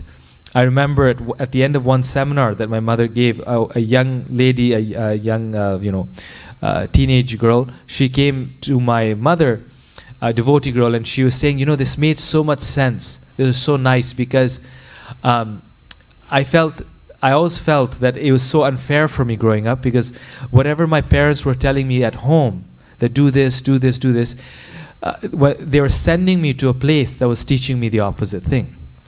And I would be at school 8 to 10 hours a day, and there, you know, my friends, the faculty, the high school is all is going in the other direction, and I was always feeling like I'm swimming upstream. So that association at school is so strong because it's 8 to 10 hours a day. The children are spending more time at school than they are spending at home. So ultimately that wins. No matter how good the parents are, ultimately the students are going to listen to their friends and their teachers there, and mainly their friends there. That peer pressure, that environment is going to win. And she was saying how it felt very conflicting. But with a Krishna conscious environment for school, we're actually giving them an environment that's consistent with what we're teaching them. Right? If they're being homeschooled, they're being taught the same thing, and the environment is also supporting that. It's not, you know, what can the student do if they try to be a devotee at school? You know, their friends think they're backward or they're foolish or they'll make fun of them. I remember when I went to university alone for the first time for my graduate work, then we had different colleges. So as part of this college, it was called the Queen's College, and the Queen never came. But it was still called the Queen's College there. And so at our first event there, the very first event, it was our convocation, we were all there. The provost of the college got on the speaker, on the podium, and he said, the first thing that he said there was, he said, drinking is part of our culture, and now that you've joined this college, drinking will become part of your culture. Right? So it's like the first thing, it's like here's the indoctrination into our college. And then there are a few required dinners, and I remember that at one of them, I had to go, it was a required dinner, so same thing, I went there and asked for the salad, and I had a nice salad there. And then at the end, they were passing around drinks, and I was the only student who didn't drink. And so I was sitting on the table with all these other students, and I wasn't the one who was drinking all these things. And they started noticing that I'm the only person who doesn't drink. And so all the students, the whole crowd of them, they all just got on my case. They're just like, just try one sip, just try one sip. It won't kill you. I mean, why don't you, if it's so bad, why don't you try it? Just try one sip. And I distinctly remember that time that I was literally about to try one sip because the pressure was so strong. I just didn't know what else to do. And at that age, it is like, it is your reality. And then somehow by Krishna's grace, like one student in the whole group, he said, oh, give him a break. Don't, he was half drunk himself. So don't put so much pressure on him. And because he said that one thing, I found a way out. And then I didn't do it. But also at that moment, I remember what was going through my mind was that, what will my spiritual master think if I drink? What will my spiritual master think if I drink this? So, and that's what saved me. That's what sort of protected me. So the point is that peer pressure, and this was at university level, where a person is much older and much more mature. The other students are also much more mature. But that peer pressure is very strong. We should not underestimate it. It's very strong. And that's why devotee friends, devotee association, and devotee retreats are so important. Because we have to have an alternative. When I was studying at Oxford, then my alternative was the Bhaktivedanta manor. Because I had the Bhaktivedanta manor, that's why I think today I'm still a devotee. Because I had that alternative, that temple there, I had my party when the other students were going for their party. And because I knew I had my party, I could tolerate the fact that I was not part of their parties, that I was not part of their fun. And the other thing that's very important is we can go and study at any university we want in the world, but we should live with devotees when we're studying somewhere else, right? When we send our students out, we should not just see, how Ivy League is this. Indian parents are very concerned that their students should go to top universities. But part of our decision should be, is there a place where they can stay with devotees? So when I was at Oxford, I was staying in a family house with devotees. We had an Oxford Center for Vaishnav studies there. And there were always some students studying at Oxford. So together we had rented a house and we were living there with devotees. And because I had a place to come home every night that was with devotees, it was like a spiritual oasis. Then that's how I, went through my college years.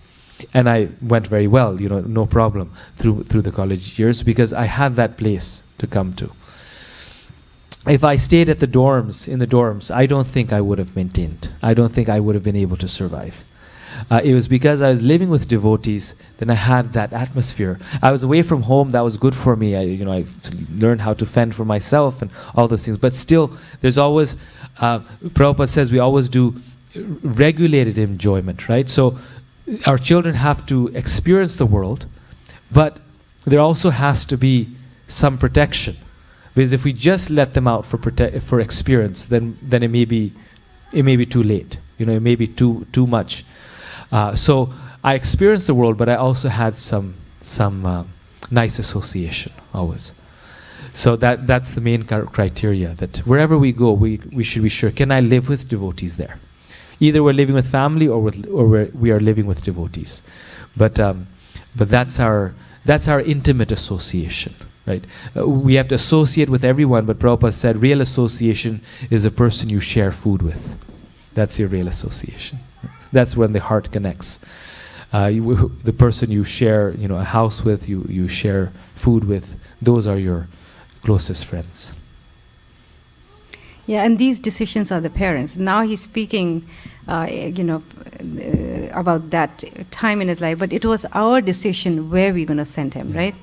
So, and that was tough because they did receive a scholarship from Harvard and things like that, because then so there are options, right? But then my spiritual master said that, well, that's the first criteria you see. For where is the association? That's more important. And that's when we decided to send them all that way. It was further away, but then yet there's association, you see.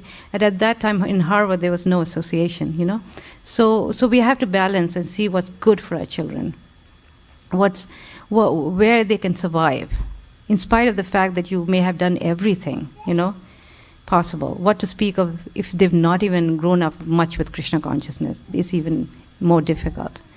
So these are some of the, challenges we can face, mostly. So we'll do this last one, and then we'll open up for questions. if anybody will have questions on this topic.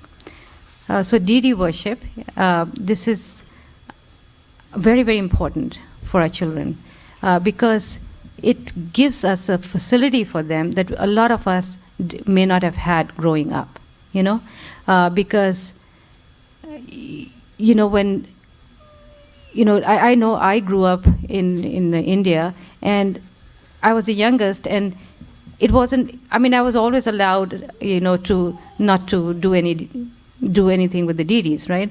I studied my parents put me in a convent, and so everybody else did what they had to do, but I was never connected with going actually and doing deity worship, because a lot of us in India, they grew up with Vedic culture. Like my parents never ate meat, and they were all completely vegetarian. But who can say that we grew up in an environment where we're chanting the holy name every day of our life, or with such Krishna conscious education? None of us can say that. So these children are very special, because they grow up from day one with Krishna conscious association, right?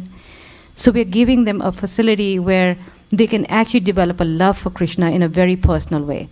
They start seeing Krishna as a person, just like a child would see a doll. You give a doll, and he actually thinks it's a person. He puts the doll to rest, gives feeds it, and thinks it's a person, right? The same way, when you give deities to Krishna, to children, they actually think it's Krishna, They don't think that Krishna has appeared in the form of deity. They actually think it's Krishna, right? So they personalize God, and they develop a personal relationship. And this personal relationship manifests in many, many different ways in their life. Like we grow up, a lot of the people, especially growing up in the West, they actually don't, I remember preaching to young people in Boise, and the hardest thing they had was when they went in front of the altar. How do you relate with these things? They think them as idols. Like, it takes them a long time to actually develop a relationship with the Lord in the form of deities.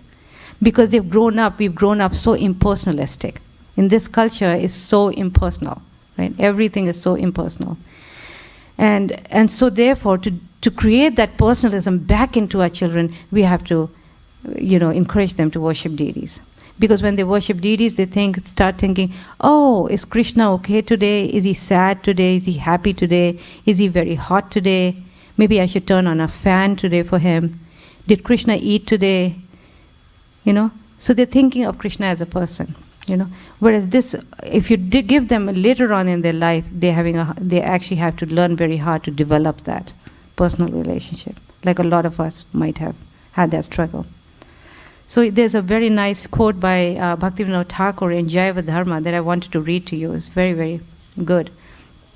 He says, religions that have no provision for deity worship face the danger that those children born into the religion and those just beginning spiritual life, both of whom may have little or no understanding or of deep faith in Godhead, may become overtly materialistic and even develop aversion towards the Supreme Lord as a result of the absence of a deity form on which to fix their minds. Therefore, deity worship is the foundation of religion for general humanity. So, very, very powerful quote. So in other words, when children are very young, we can give them Krishna dolls to play with, right? And as they get older, they can assist us in deity worship. So what we did in our life, in our house, when children were 3 and 5 years old, we give them Gaur Nitai deities, and they were like 4 inches tall. And we would spend some time, they would spend some time with my assistants in bathing them, dressing them.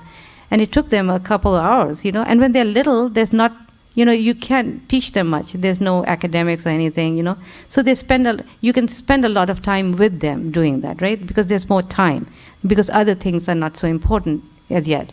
So they would dress them, bathe them, and then we put them back on the altar. We offer food, we do artik, all this. And they would be completely absorbed in that.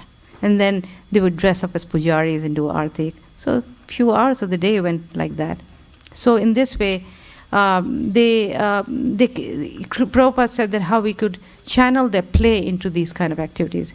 He would compare children to a materialist, how they always waste time. See, even children's time is very valuable.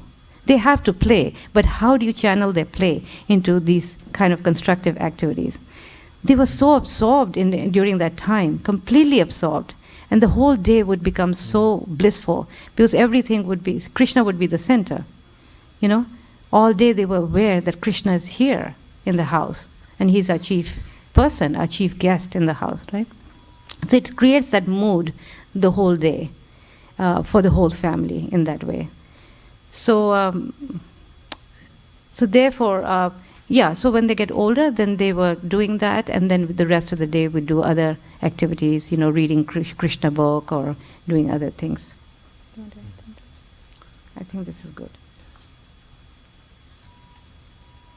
Yeah, and we have so many examples in Shastra, you know, all these great acharyas, they grew up doing that, right?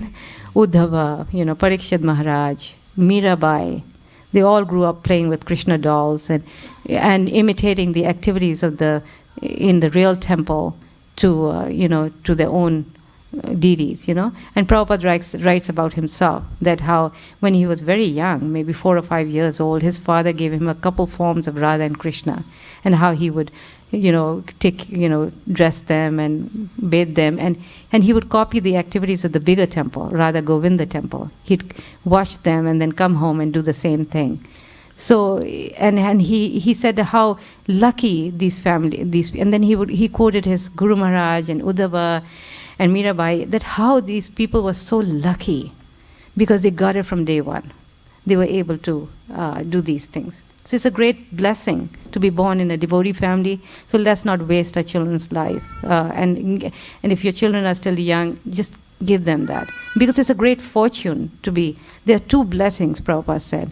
One is the blessing of a spiritual master, and the second is to be born in a devotee family. So these children are not ordinary, and we should consider them very, very special, because they are here just to finish off their life in this life. Obviously, they're bringing already from their last life, but they're here just so we can help them to, you know, finish off, you know, their karma and go back to Godhead. There's a very nice quote by Srila Prabhupada. I'll end with that, and then I'll open up questions. Prabhupada said, the children should always be instructed by taking advantage of their playful mood and teaching them to play Krishna games, like pretending to be cowherd boys, cows, peacocks, or demons. And in this way, if they always think of Krishna by playing just like they're actually present in association with Krishna, then they will become Krishna conscious very quickly. In addition, there should be a little ABC, then prasad, then worshipping the deity, then more playing Krishna conscious game, some kirtan, a little more ABC, like that. In this way, always keep their minds and bodies engaged in different activities, because children are restless by nature, so they will want to change often. So Prabhupada always had this, he made everything so simple, didn't he? It was so simple. And we experienced to some extent that, you know, how Krishna consciousness is so simple, and how while you're doing Krishna consciousness, the education is going on. You know, because everything is there. You know, and we'll talk about that in the next section, you know, when we do the Srimad Bhagavatam, how everything, anything that you want to teach the children is all contained within Krishna consciousness, you know. So now we can open it for questions from parents. Anything? Yes. Okay.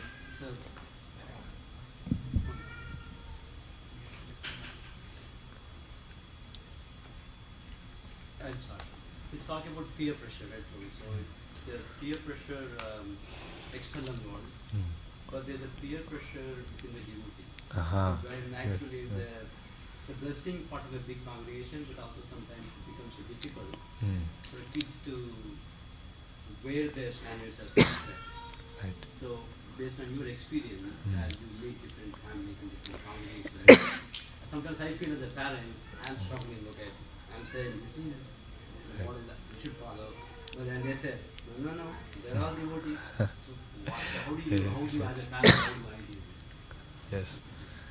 Yeah, that's a nice question.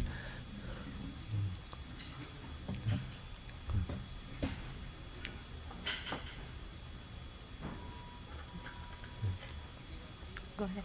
Well, unique question. Huh? Unique question. Unique question. Oh, sorry. Yeah. Is this okay? Thank you, sir.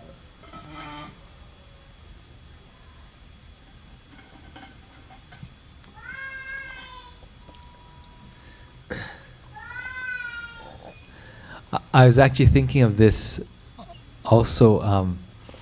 Prabhupada in one place says that our association, or you would say our, the question that he has, is that I was speaking about peer pressure, that how children have peer pressure from other students, and so if they're going to Karmi schools, that peer pressure can become very strong, like I experienced personally.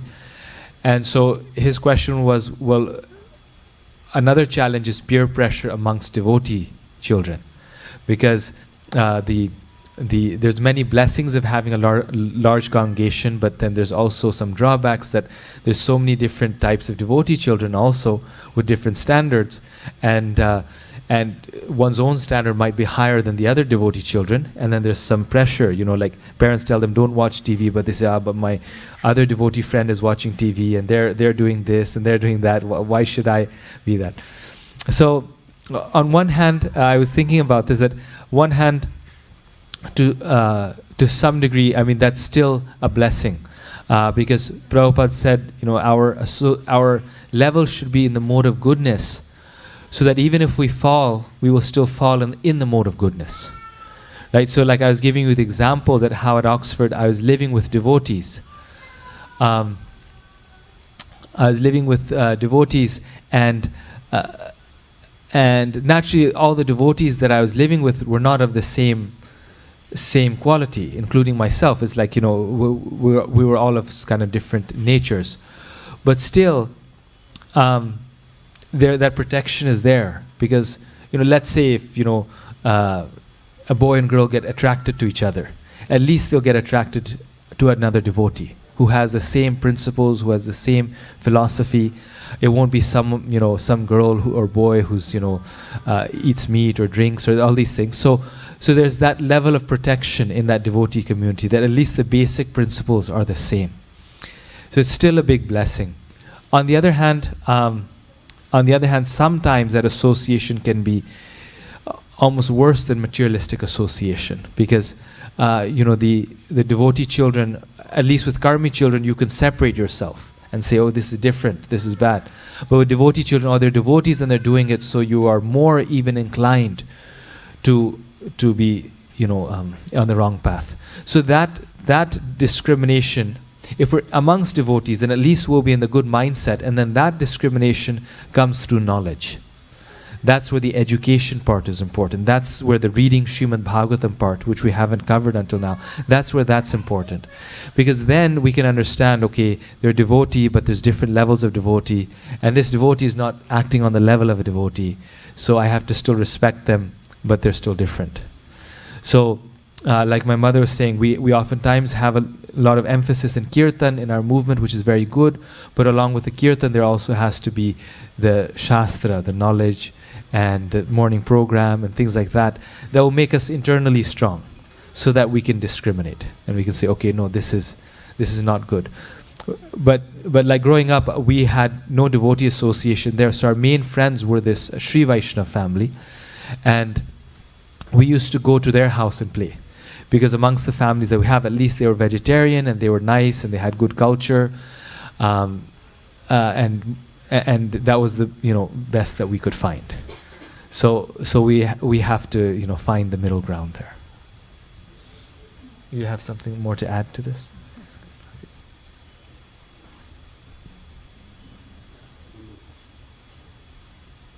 So as a parent, right, we do our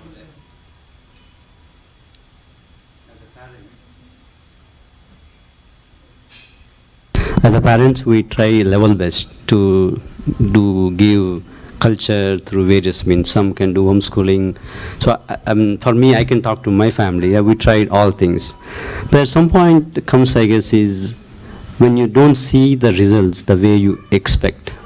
So do I, or me or my wife, should we say, is it our failure versus is it their karma. It's a challenging. Right. So, how do we understand? There are a lot of successes. Sometimes also you are putting to challenges and say then you are. The question comes, right?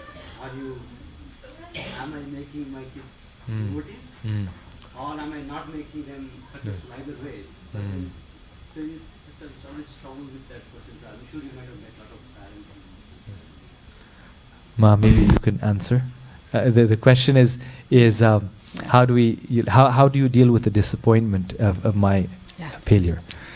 So, if you've given them, if you've given them Krishna consciousness to your best ability, then, you just have to wish for the best, later on.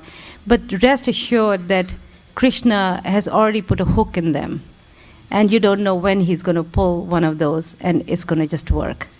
So again, that point that we were trying to make, that that we should try to give them good association, put them in peers where there's some, encouragement for them, inspiration for them, and then leave it up to Krishna, because you've done your best and now it's up to Krishna, but yet we have to have the faith that Krishna is very kind. And he, at some point in his life, he's gonna come back, you see. But like I said earlier, not to give them would be a greater disaster, where we think, this is, they should have freedom of choice, or this is too restrictive for them, and things like that. I think then we have more to lose. Yeah.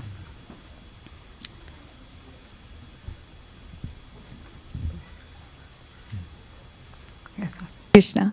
So Prabhu, a question for you. So you have grown up in a Krishna conscious environment from the beginning. So now, you being a parent, you have a 2-year-old. So how do you engage her? Because even a 2-year-old kids, parent has to be constantly engage them these days, or they just give the phone. I mean, even when there are so many times parents have like 10 minutes, 20 minutes, they are doing something, the child is bothering them, they just give the phone, okay, watch this for 20 minutes. Even when they're doing garland, they don't know how to engage the child, they give the phone. So, I just want to hear from you, how do you deal with that with your daughter? Yes. No, that is such a, especially at times of, you could say, desperation, such a natural alternative, just to give the child the phone and then at least they are quiet. And of course, the better person to answer this would be my wife, Devi Murthy, who is not here today. She is primarily in charge of raising Sita, and she deals with that. So at a certain point, we had this sort of standard that we would never give her the phone except for the time when she would eat. Then we would play like a Krishna serial, and then Sita would eat at that time because her mind is fixed on the cartoon, on the Krishna cartoon. Then we would feed her. But very soon, actually, Devi Murthy noticed that actually even that was not necessary. Like, she found a way to feed Sita at that age. When they're 2 years old, they have a very, they won't eat anything. They have a difficult time. So she found a way to feed Sita without using the phone. And the way was that she would tell her stories continuously. While telling her stories, she would feed her, and that worked just as well as giving her the phone. So what we learned through the process, and my mother can add more to this, is that being creative, finding creative ways. The easy route is just to hand the child the phone. But to find creative ways to replace the phone and effectively do the same thing that the phone is doing, but do it without the phone. So the phone was giving her a Krishna story that she was absorbed with. It was diverting her, and therefore she could easily feed her that time. So then she realized, rather than using the phone, to tell her verbally. And as a result, what we noticed is that actually Sita has become more peaceful after that. On the days where she would see too much Krishna cartoons, even though they're Krishna cartoons, but she would use the phone too much, like she would be more agitated. Sita would be, my daughter's name is Sita, she would be agitated for the rest of the day. And she would keep on going back and wanting the phone again. And wanting the phone again and again and again. Otherwise, she would forget about the phone, and she was just peaceful, more peaceful throughout the day. And actually, when we were in Boise, then Badrinath Swami, he was visiting one time, and he made a note of this. He was saying, "Oh, she's so peaceful at this age.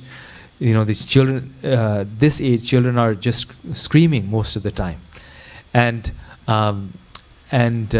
part of it was that these tools that we get in this, that we'll be covering and that we covered, that my mother describes, these things tend to just make actually children more normal. Yeah. Mm-hmm. Yeah, I remember one mother was saying that how she would put the video while they would eat. They were also young boys, and she said that they would eat too much because they thought now the video is going to shut off. So like they would eat so much, and then you could see that they were full and they'd keep on eating just to keep it longer, And so gradually she was determined, and then she fizzled it out, phased it out. So in other words, okay, some hard times are there, but then be determined to get rid of it. It's not an ongoing thing because it's so addictive. There's something, I don't know if you've seen them, little children getting agitated when they see a phone. The type of agitation that I've never seen earlier in my life. The type of that. And it's actually horrible because you become so agitated for something like that, which is so, not Krishna, but that. Like when my children growing up, we didn't have these type of phones and things, and there was no question. We didn't even own a cell phone during that time, because my husband was very particular. We didn't have cell phones. He finally took a cell phone a few years ago, but of course I took it much earlier because I had so many things to do. But the point was that we had to do that. We have to, they become, otherwise you lose that opportunity for them to become attached to Krishna. As soon as they're attached to something in such a way, they lose their attraction for Krishna. It's one or the other. So we should at least have some determination. Okay, it's happening, but we've got to get rid of it. The sooner the better. And like my daughter-in-law is doing, you actually tell them stories. And it just takes so much effort, right? It's a sacrifice. Raising children is a real sacrifice. It's pure devotional activity. It's actually no different. If you do it right, it's pure devotional activity. Because there's so much work in it. And a mother knows that, right? That is a time where you can relax. Okay, the little thing is going on, she's eating, okay, yeah, that's going on, But imagine telling a story during that time. It's like a lot of work, right? This is a huge sacrifice. And then she sits in the evening and she does Srimad Bhagavatam with her. And again, it's an effort. And then and that 1 hour of Bhagavatam in the evening when she does, the child, you can see her whole consciousness becomes different. They become saintly. They actually sit through classes many times.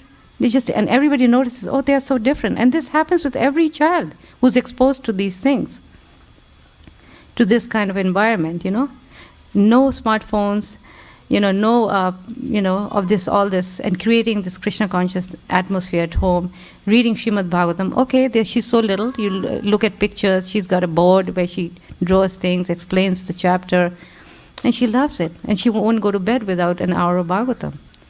It can be done even with a 2-year-old. In London, there's a baby Bhagavatam group they made. It's called Baby Bhagavatam. And in the next section, I'll be showing you a little video and a sound audio of that, where they do a chapter of Bhagavatam every week.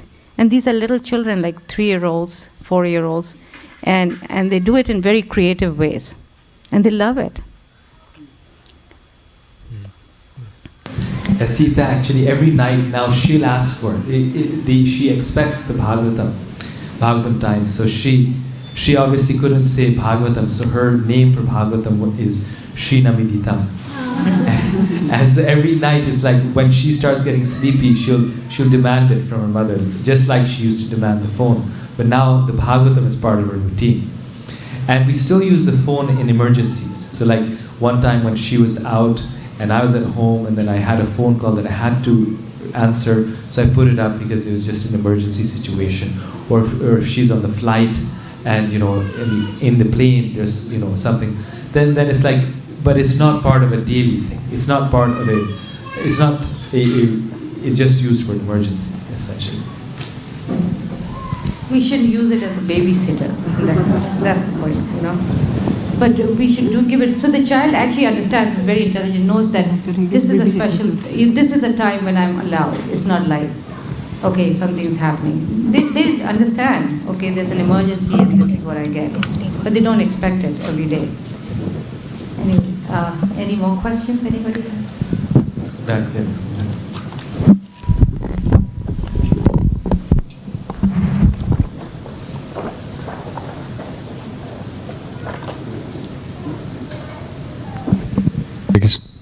Hare Krishna Mati.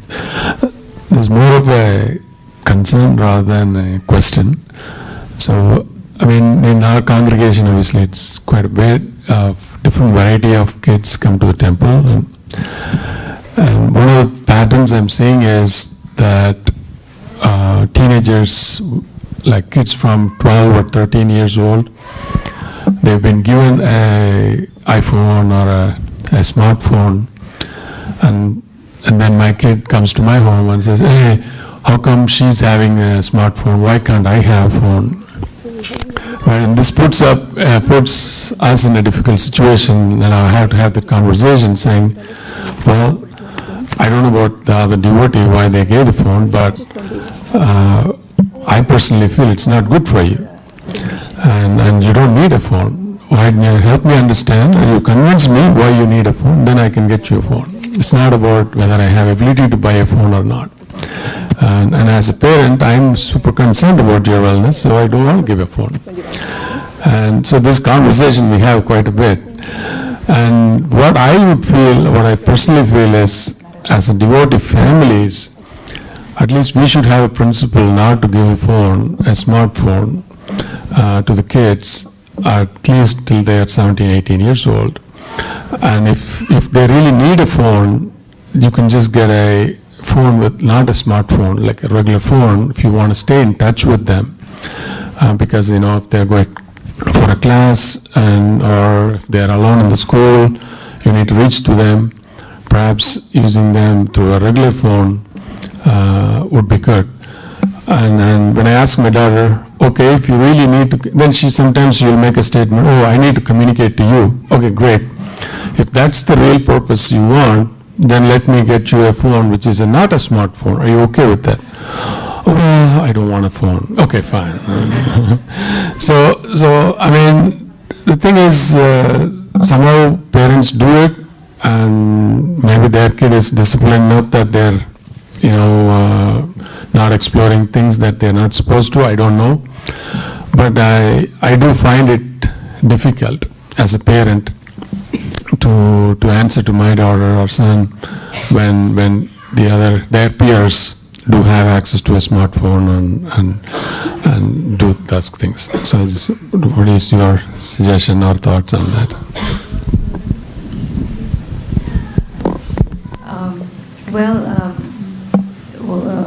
See, one thing that's really could be helpful is education. Educating ourselves first of all. With all the detriments of using that. I know at some point I had to talk a little bit about this subject matter. It's been a while, and then so I had to do some research on it. And there's a show. What is it called? That show where they speak. TED Talk show. And when I started hearing that, I was so shocked. There was so much information there in terms of the impact these phones have on young children, and the young children speaking out on these things. How their life has become, how they've contemplated suicide so many times, how they've been under great depression for years and years because of these phones, because they're building identities. So, their own identities through these social media groups, and how they wish their parents had said no at the right time, And so when we educate ourselves and we realize the impact these phones have in terms of pollution of the mind and body and all types of different temptations, then we become convinced. Okay, and then of course we have to do it in the way that they can, they can accept. So then we develop different tricks of how to do it, But it's in one show he was saying that how you just have to do it. There is no other way. You just have to take it away because it's just so harmful, and to be given at the right time, like I said, later on in life. And also I was reading, there is a website which talks about all these big leaders, like the owners of Google or the founders of Google. They don't give the phone, haven't given a smartphone to their kids until 17 or something. But they did this in Android operating system, but they don't give it to their own kids. And our kids get sucked into this. I think Right. Jobs also didn't give it to his own kids, he didn't give it. So our kids have to understand that it's not like we're depriving of something for them. It's just we're protecting them from this craziness, right? So that, because I do see that a lot of issues that is coming among the kids also because of the access to the phone. Yeah, like Prabhupada said, Gopal said earlier, it's like dopamine, when you are high on some drugs, and then if you don't have it, then you crave for it even more, and it creates so much anger issue also. There's a lot of anger that comes from using these devices. So so parents have to educate themselves, before they can take any step. And when you educate yourself, then you just have to say no. It's never too late, This covered it really well. Also, one study they found that children or youth who use the phone, and then let's say they stop using it, but if they use it for a long enough period of time, it actually changes their brain to where their attention span later in life won't be the same, because at that time in life their brain is developing. And that's why it is different in children or adults to have the phone, because in an adult, the brain is already developed. So if you use a phone, it may be a distraction for you, but it won't change the way your brain works. But in children, it actually changes their brain. And so the generation that's growing up with the phone, they will have less attention spans and less, they'll be less peaceful than the group of people who grew up without it. I think they did some research where nowadays when people work at their desk on an office, they have to have a phone right next to them, They're working on their computer and like that, And how the productivity is a lot less now because of this, because the brain has been wired, because they grew up with that. Like Gopal is saying, if given early, then it does damage, permanent damage to the brain. So Mataji, there is 3-4 questions here. So I'll finish my question. One question which I had was, most of the congregation devotees go to public school in the Seattle congregation. The question I had is, because you have experience of homeschooling, so now in this setup, the question is from all parents is, how do we inculcate Bhagavatam in our lifestyle? Do you have any creative ways? Because some cases both parents work, they have other extracurricular activities they send for different classes, and when they come home everybody is tired and nobody has energy to do.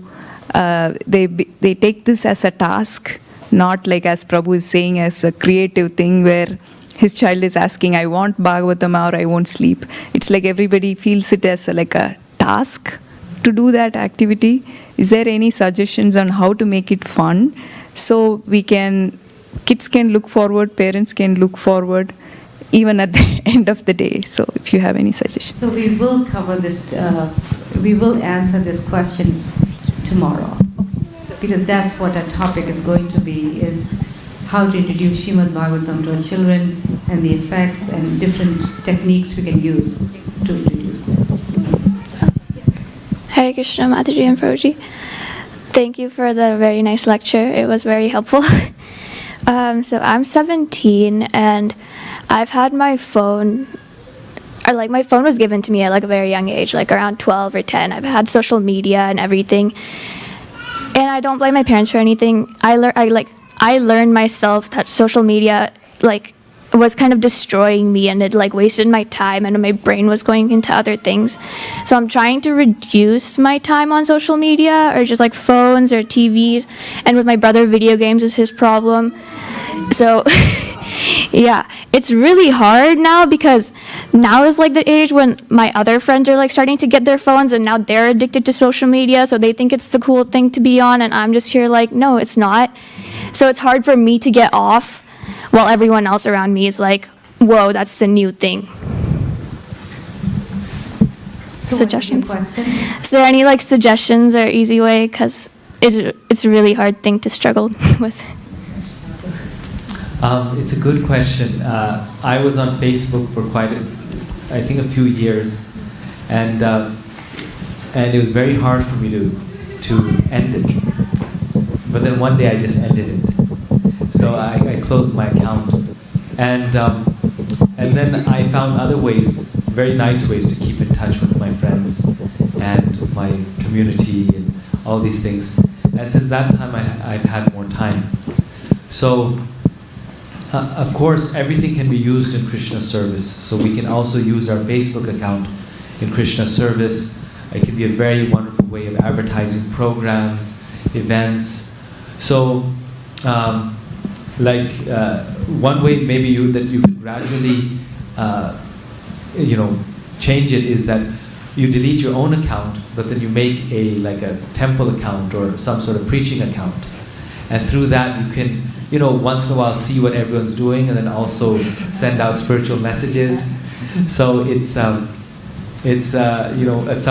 way how we can spiritualize that knowledge and that community, that connection that we have. That's very nice. But yes, I mean, the reality is that most people have the phone and they have Facebook and these things, and the essence of our Krishna consciousness is chanting Krishna's holy name, right? Chanting Hare Krishna. That's the core of it. These things which we mentioned, these are more like helpful things that are good options, especially for those who have those options to apply in their life. But if we're not able to apply them, then we increase our chanting, we increase our association, we increase our reading of Prabhupada's books, and then these things then gradually guide us in finding the right solutions. That would be my short answer. Maybe you have something to add to it.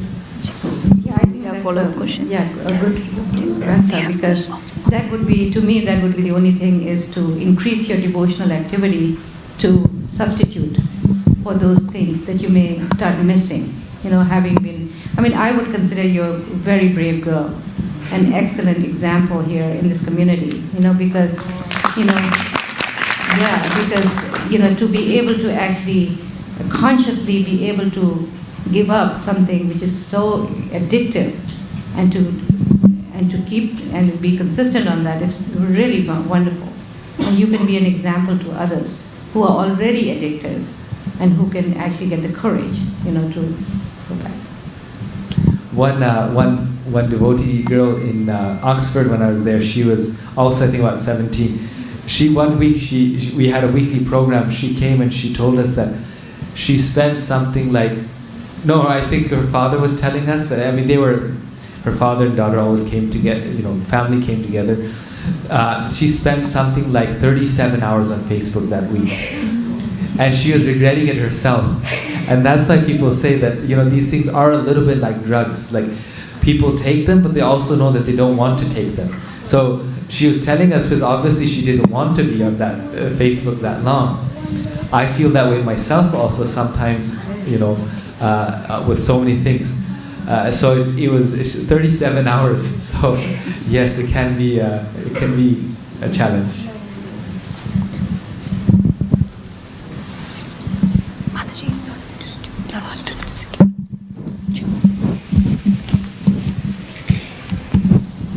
Hare Krishna.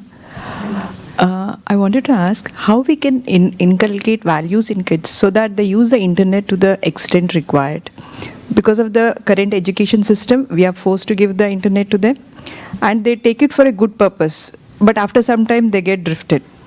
So how we can handle that?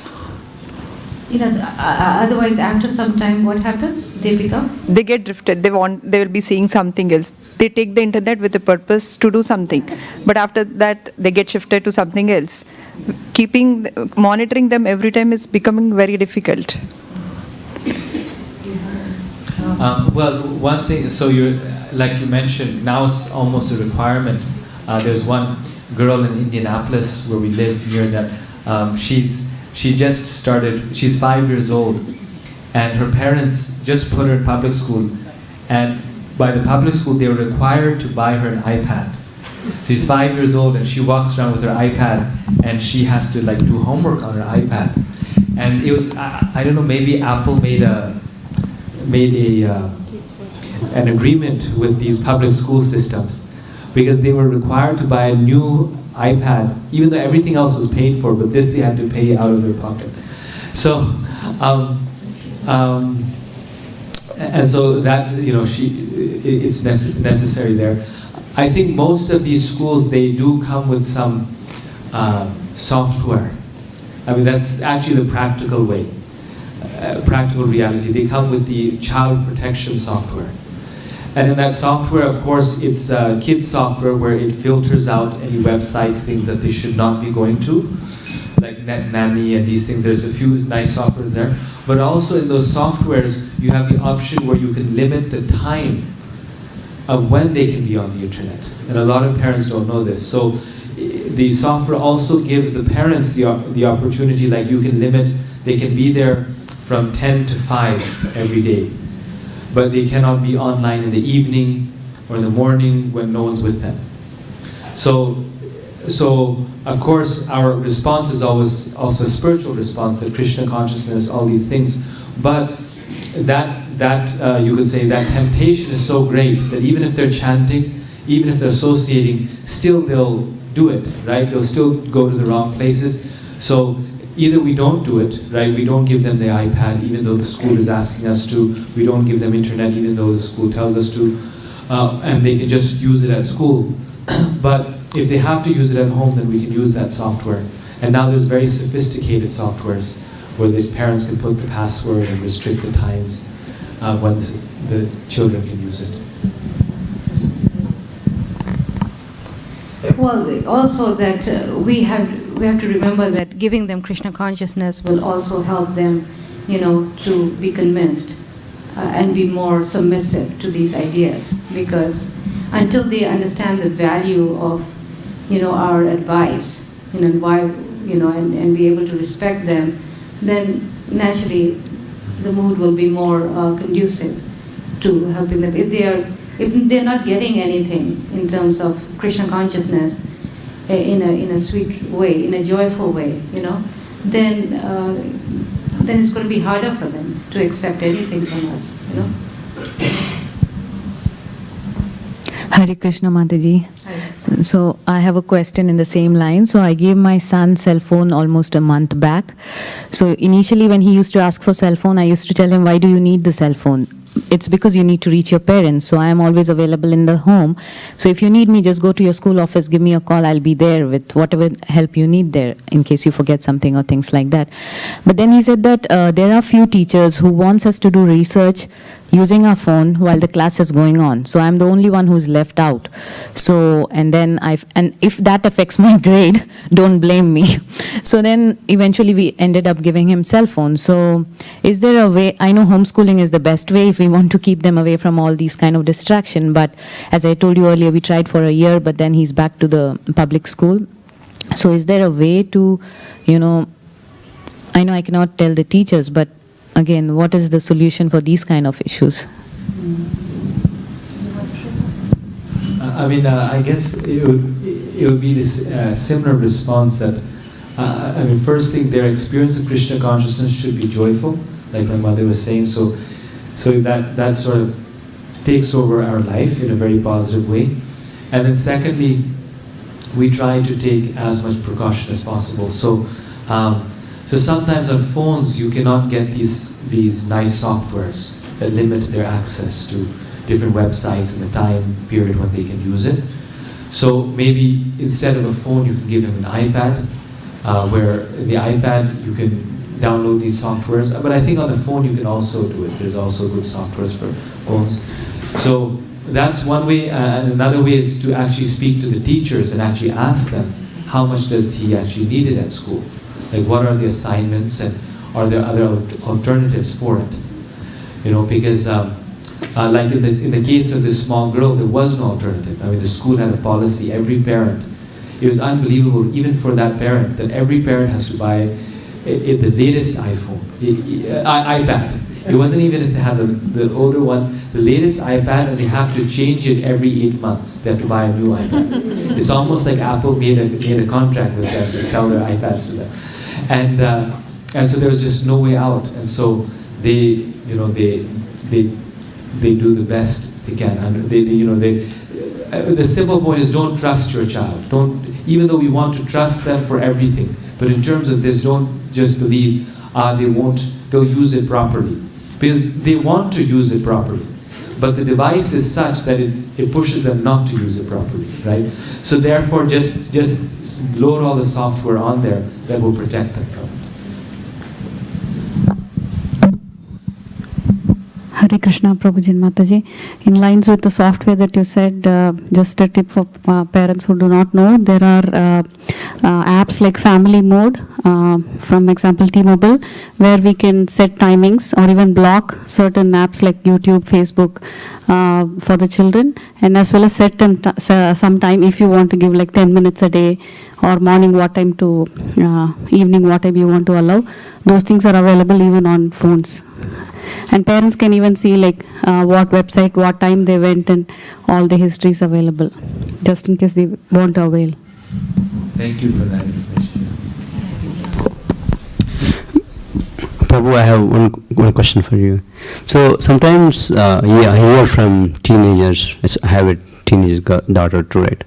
They say that you are grown up in a different generation. When you grew up, there was no internet, there is no smartphones.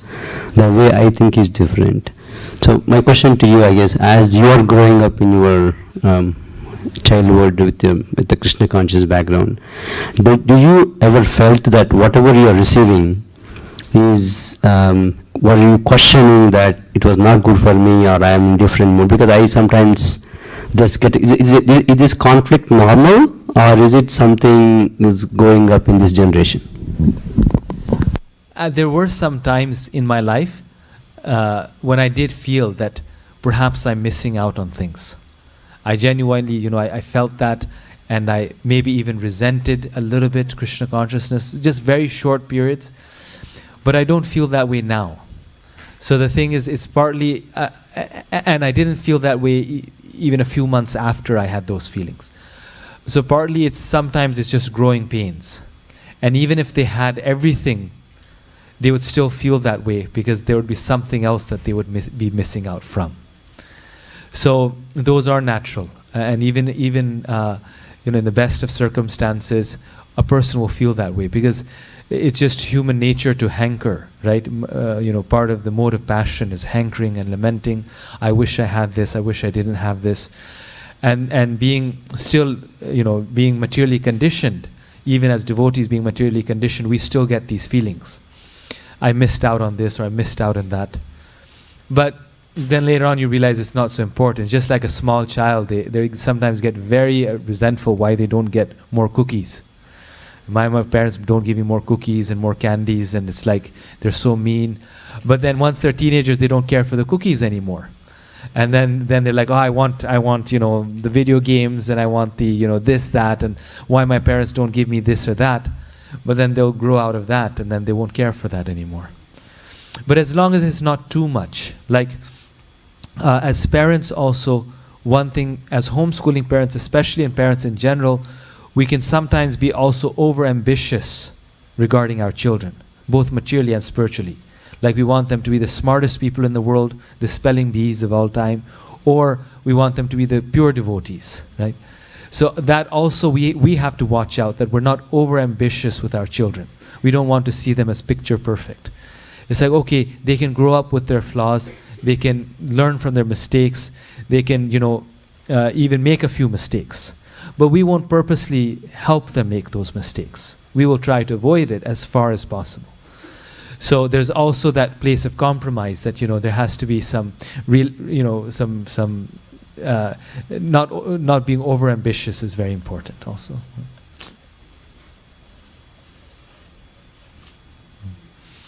Any other? Yes, Mahapari.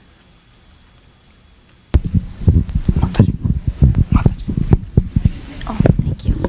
Hare Krishna Prabhu and Mataji. So my question is, as you said earlier, that if you think you have given best, then you can just leave it to Krishna. I mean, in short, right? But then, at least in my case, I never feel that I have reached that. Like, how do you know that you have done your best? I never feel that satisfaction. Maybe because of my own shortcomings and not able to do certain things that I want to. So then, I keep thinking, when will I reach that point that, I'll feel that I have done my best? So this is a very good question. Teaching, educating our children or raising our children doesn't mean that we have to give a picture perfect life. In fact, they have to learn that this world is not black and white. There's many, many shades of gray, right? So we are not trying to give them a sterile environment. In fact, we are making mistakes, and they are also learning. Just like we are learning from our mistakes, the children also learn that how people can make mistakes and they can negotiate those things in their life. So I remember that I would make many, many mistakes, and then we would sit down and talk about it. In the Srimad Bhagavatam time, we know that how I made certain mistakes and how we can, how I could have done it differently.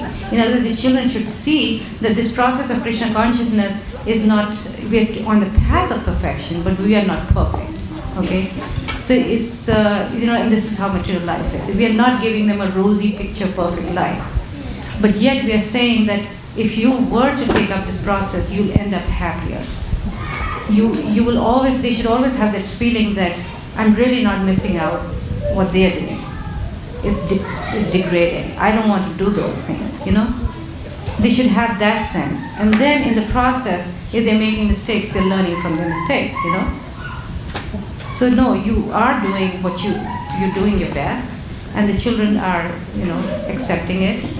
And if you're making mistakes, they're learning through that also. Thank you.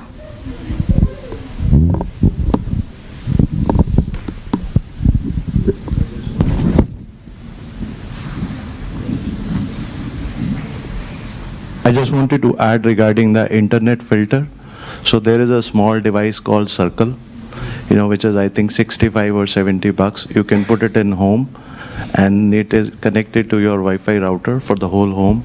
And then you have an app on the device, which is your phone, and you can control, which all categories you want the kids to, during which days, which timings, even those categories which are allowed. You have a full log, so you can see later on, which site did he visit to. So, that gives you a full control of what they can access during what times. Just wanted to share for everyone. Yes, thank you. Are there any questions on the morning program, deity worship? Just to remind people some things that we Prashadam association, those things. I have one question.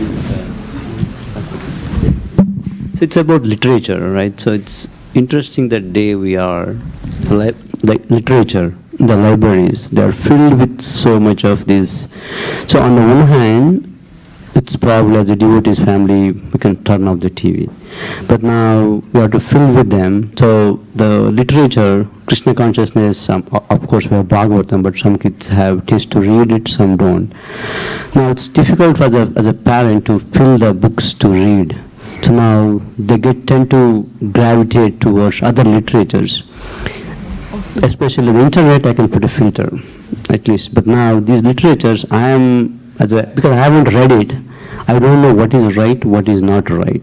So do you have any suggestions in terms of how to, I cannot deprive them at the same time, I don't know what that literature help them or hinder them. Yes, no, the library can also be filled with books that are not good for them, these things. And especially in the modern world, that is the case. But if we are reading Srimad Bhagavatam with them, then they will have this spiritual ammunition to choose the right books and to do the filtering that you're doing. Right? So if we give the positive, then that will counteract the negative, or that will give the knowledge, that will give the higher taste where you won't want the negative. So.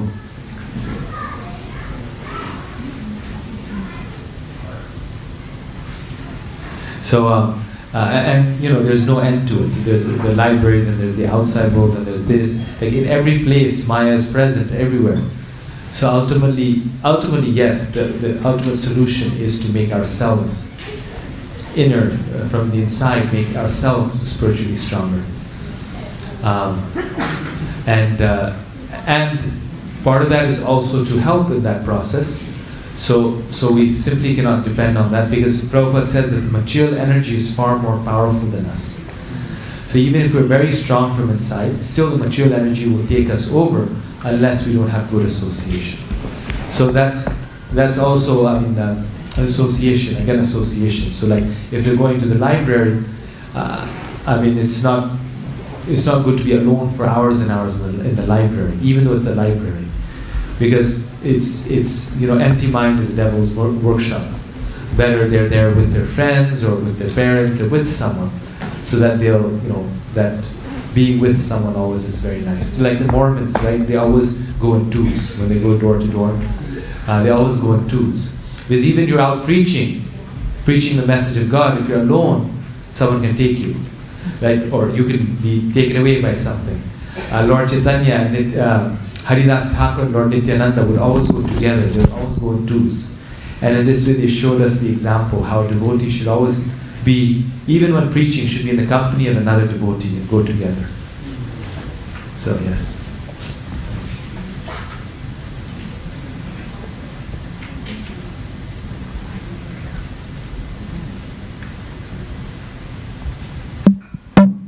Hare Krishna Mataji, Hare Krishna Prabhuji.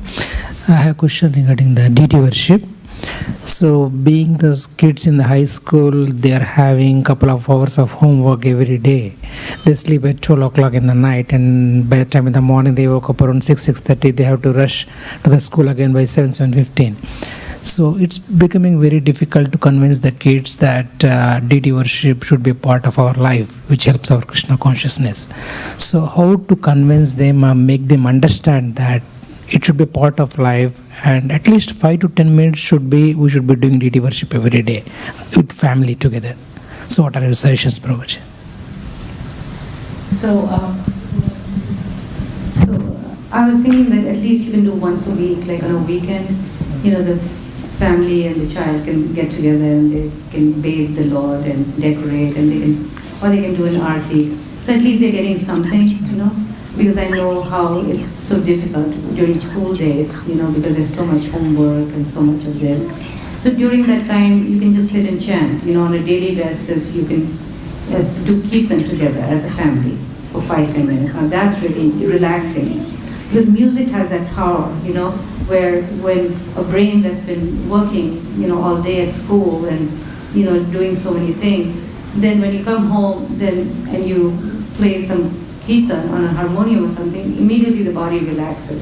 So that's something you could do, And then on the weekend you can do something more serious, like that.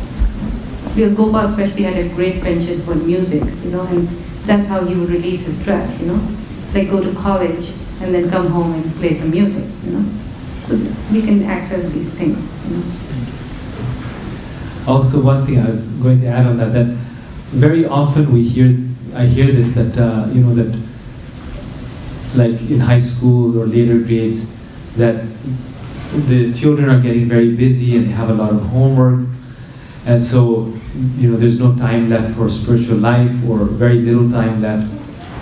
And having gone through it myself, honestly, I don't agree with that. I think, like when I was initially in college, that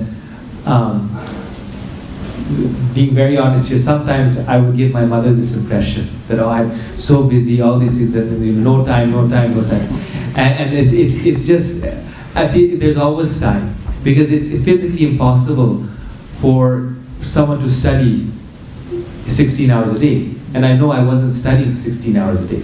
It's like then you waste your time in other ways, just doing other things, frivolous things, which is fine, but there's always time. The point is there's always time.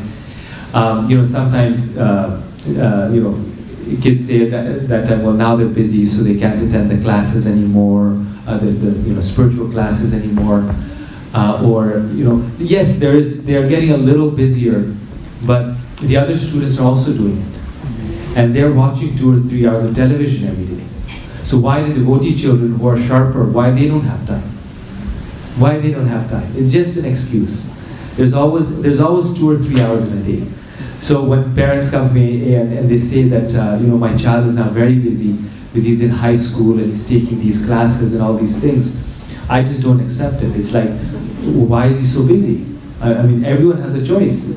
The other kids, they're having fun all the time, and they're also getting straight A's. With so many straight A students I have, even in university, and they have time, and they do the things that they want to do. So why in devotional life we don't have time left? It's more just that age where, it's like, it's a convenient excuse to use that I'm very, very busy, and I don't have this. I didn't say that, it's him saying that. So now I know the real truth. It's too late, isn't it? Yeah, so, there was one episode that happened. Ganapati Swami, when he used to come one time. That's it. You want to give that? No, that's it. You go. Okay, but he came once, and I was going to college, and we were not coming for the morning program. So the temple at our home was adjacent to our home, so we lived attached to the temple, and so we were not coming to the morning program most of the days. It was college classes, first, second semester in college, and so Ganapati Swami came, and while he was there, I think he was there like 2 weeks. I attended maybe once or twice Mangalarati. So towards the end, he came to me and he said, "So how's your college going?" And I said, "Yes, it's going really well." "And you're getting straight A's?" I said, "Yes, I'm getting straight A's." And then he said, "So in your mature life, you're getting straight A's, right? A's. But in your spiritual life, what grade are you getting?" I said, "Well, Maharaj, immediately at that point, I understood what he was saying. So he said, well, you were up 2 days out of 14 days, so that's like about 20%. So in your spiritual life, you're not even getting an F, but in your mature life, you're getting an A. So he said, why not balance the two? Like in your mature life, you can get an A minus, and in your spiritual life, you can get a C or a B, right? So again, also the other thing is, why are we so ambitious in our mature life? Why do we have to get that A? We can get an A minus, but if our spiritual life is good, that will still carry us much farther than our so-called A in our mature life. So that was a big lesson that I learned also, that he mentioned to me very artfully. So yes. One of the experiences I've had when I'm talking to parents is that they engage them in so many activities, after-school activities, and they're going around, as soon as the child comes home, that they're really taking them to so many activities. Now some, maybe 1 or 2 is important, but to fill their whole day with, activities after activities, so that they can excel in everything, jack of all trades, master of none, right? So, then we end up losing that, they end up losing that energy, If they are in something like football, American football, is so exhausting when children go for those practices like 2 or 3 times a day. What energy do they have left to practice any spiritual life? So we have to balance, and Prabhupada gives instructions on that also, which sports are good for them. It should not be very competitive sports because it agitates the mind. Even sports should be in the mode of goodness, because children do need exercise. That's a fact, So we have to be very selective in what we, let them do. Not that we become overly ambitious and they have to excel in everything.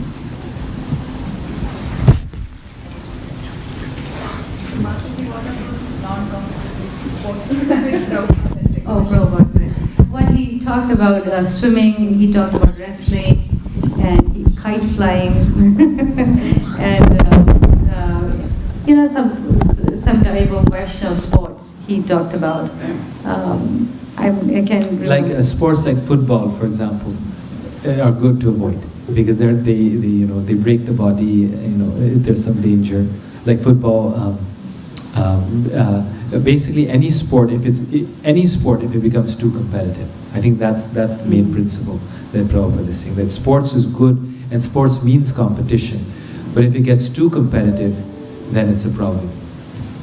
Like one family actually, their daughter started to eat fish because her swim coach told her that you won't be able to win the swimming match if you don't start eating meat. I mean, she said, you're just too weak, and she actually started eating fish because of that. So that would be an example of too much competition, where even swimming can be too competitive. There was another family, American family, across from the temple, and there was her eldest boy. She had 5 children, and father was not a devotee, so he insisted on the child doing football, American football, and he was such a good devotee, that child, and then very soon he started losing interest in spiritual life, and also his grades dropped because it was too competitive. He was always exhausted, So, I tried soccer for them, because I had access. Even as a homeschooler, I could go to public schools and have them join soccer there. And they did it for a few months. And then, they came back to tell me the type of language they were using on those fields in the changing rooms, locker rooms. And, it was really not, very bad. And so they themselves, they lost interest in it, So again, the association, when we're dealing with types of children who are talking all kinds of, things. So, so you have to see what is best. I kept them active in the temple. There was so much to do, and I needed them.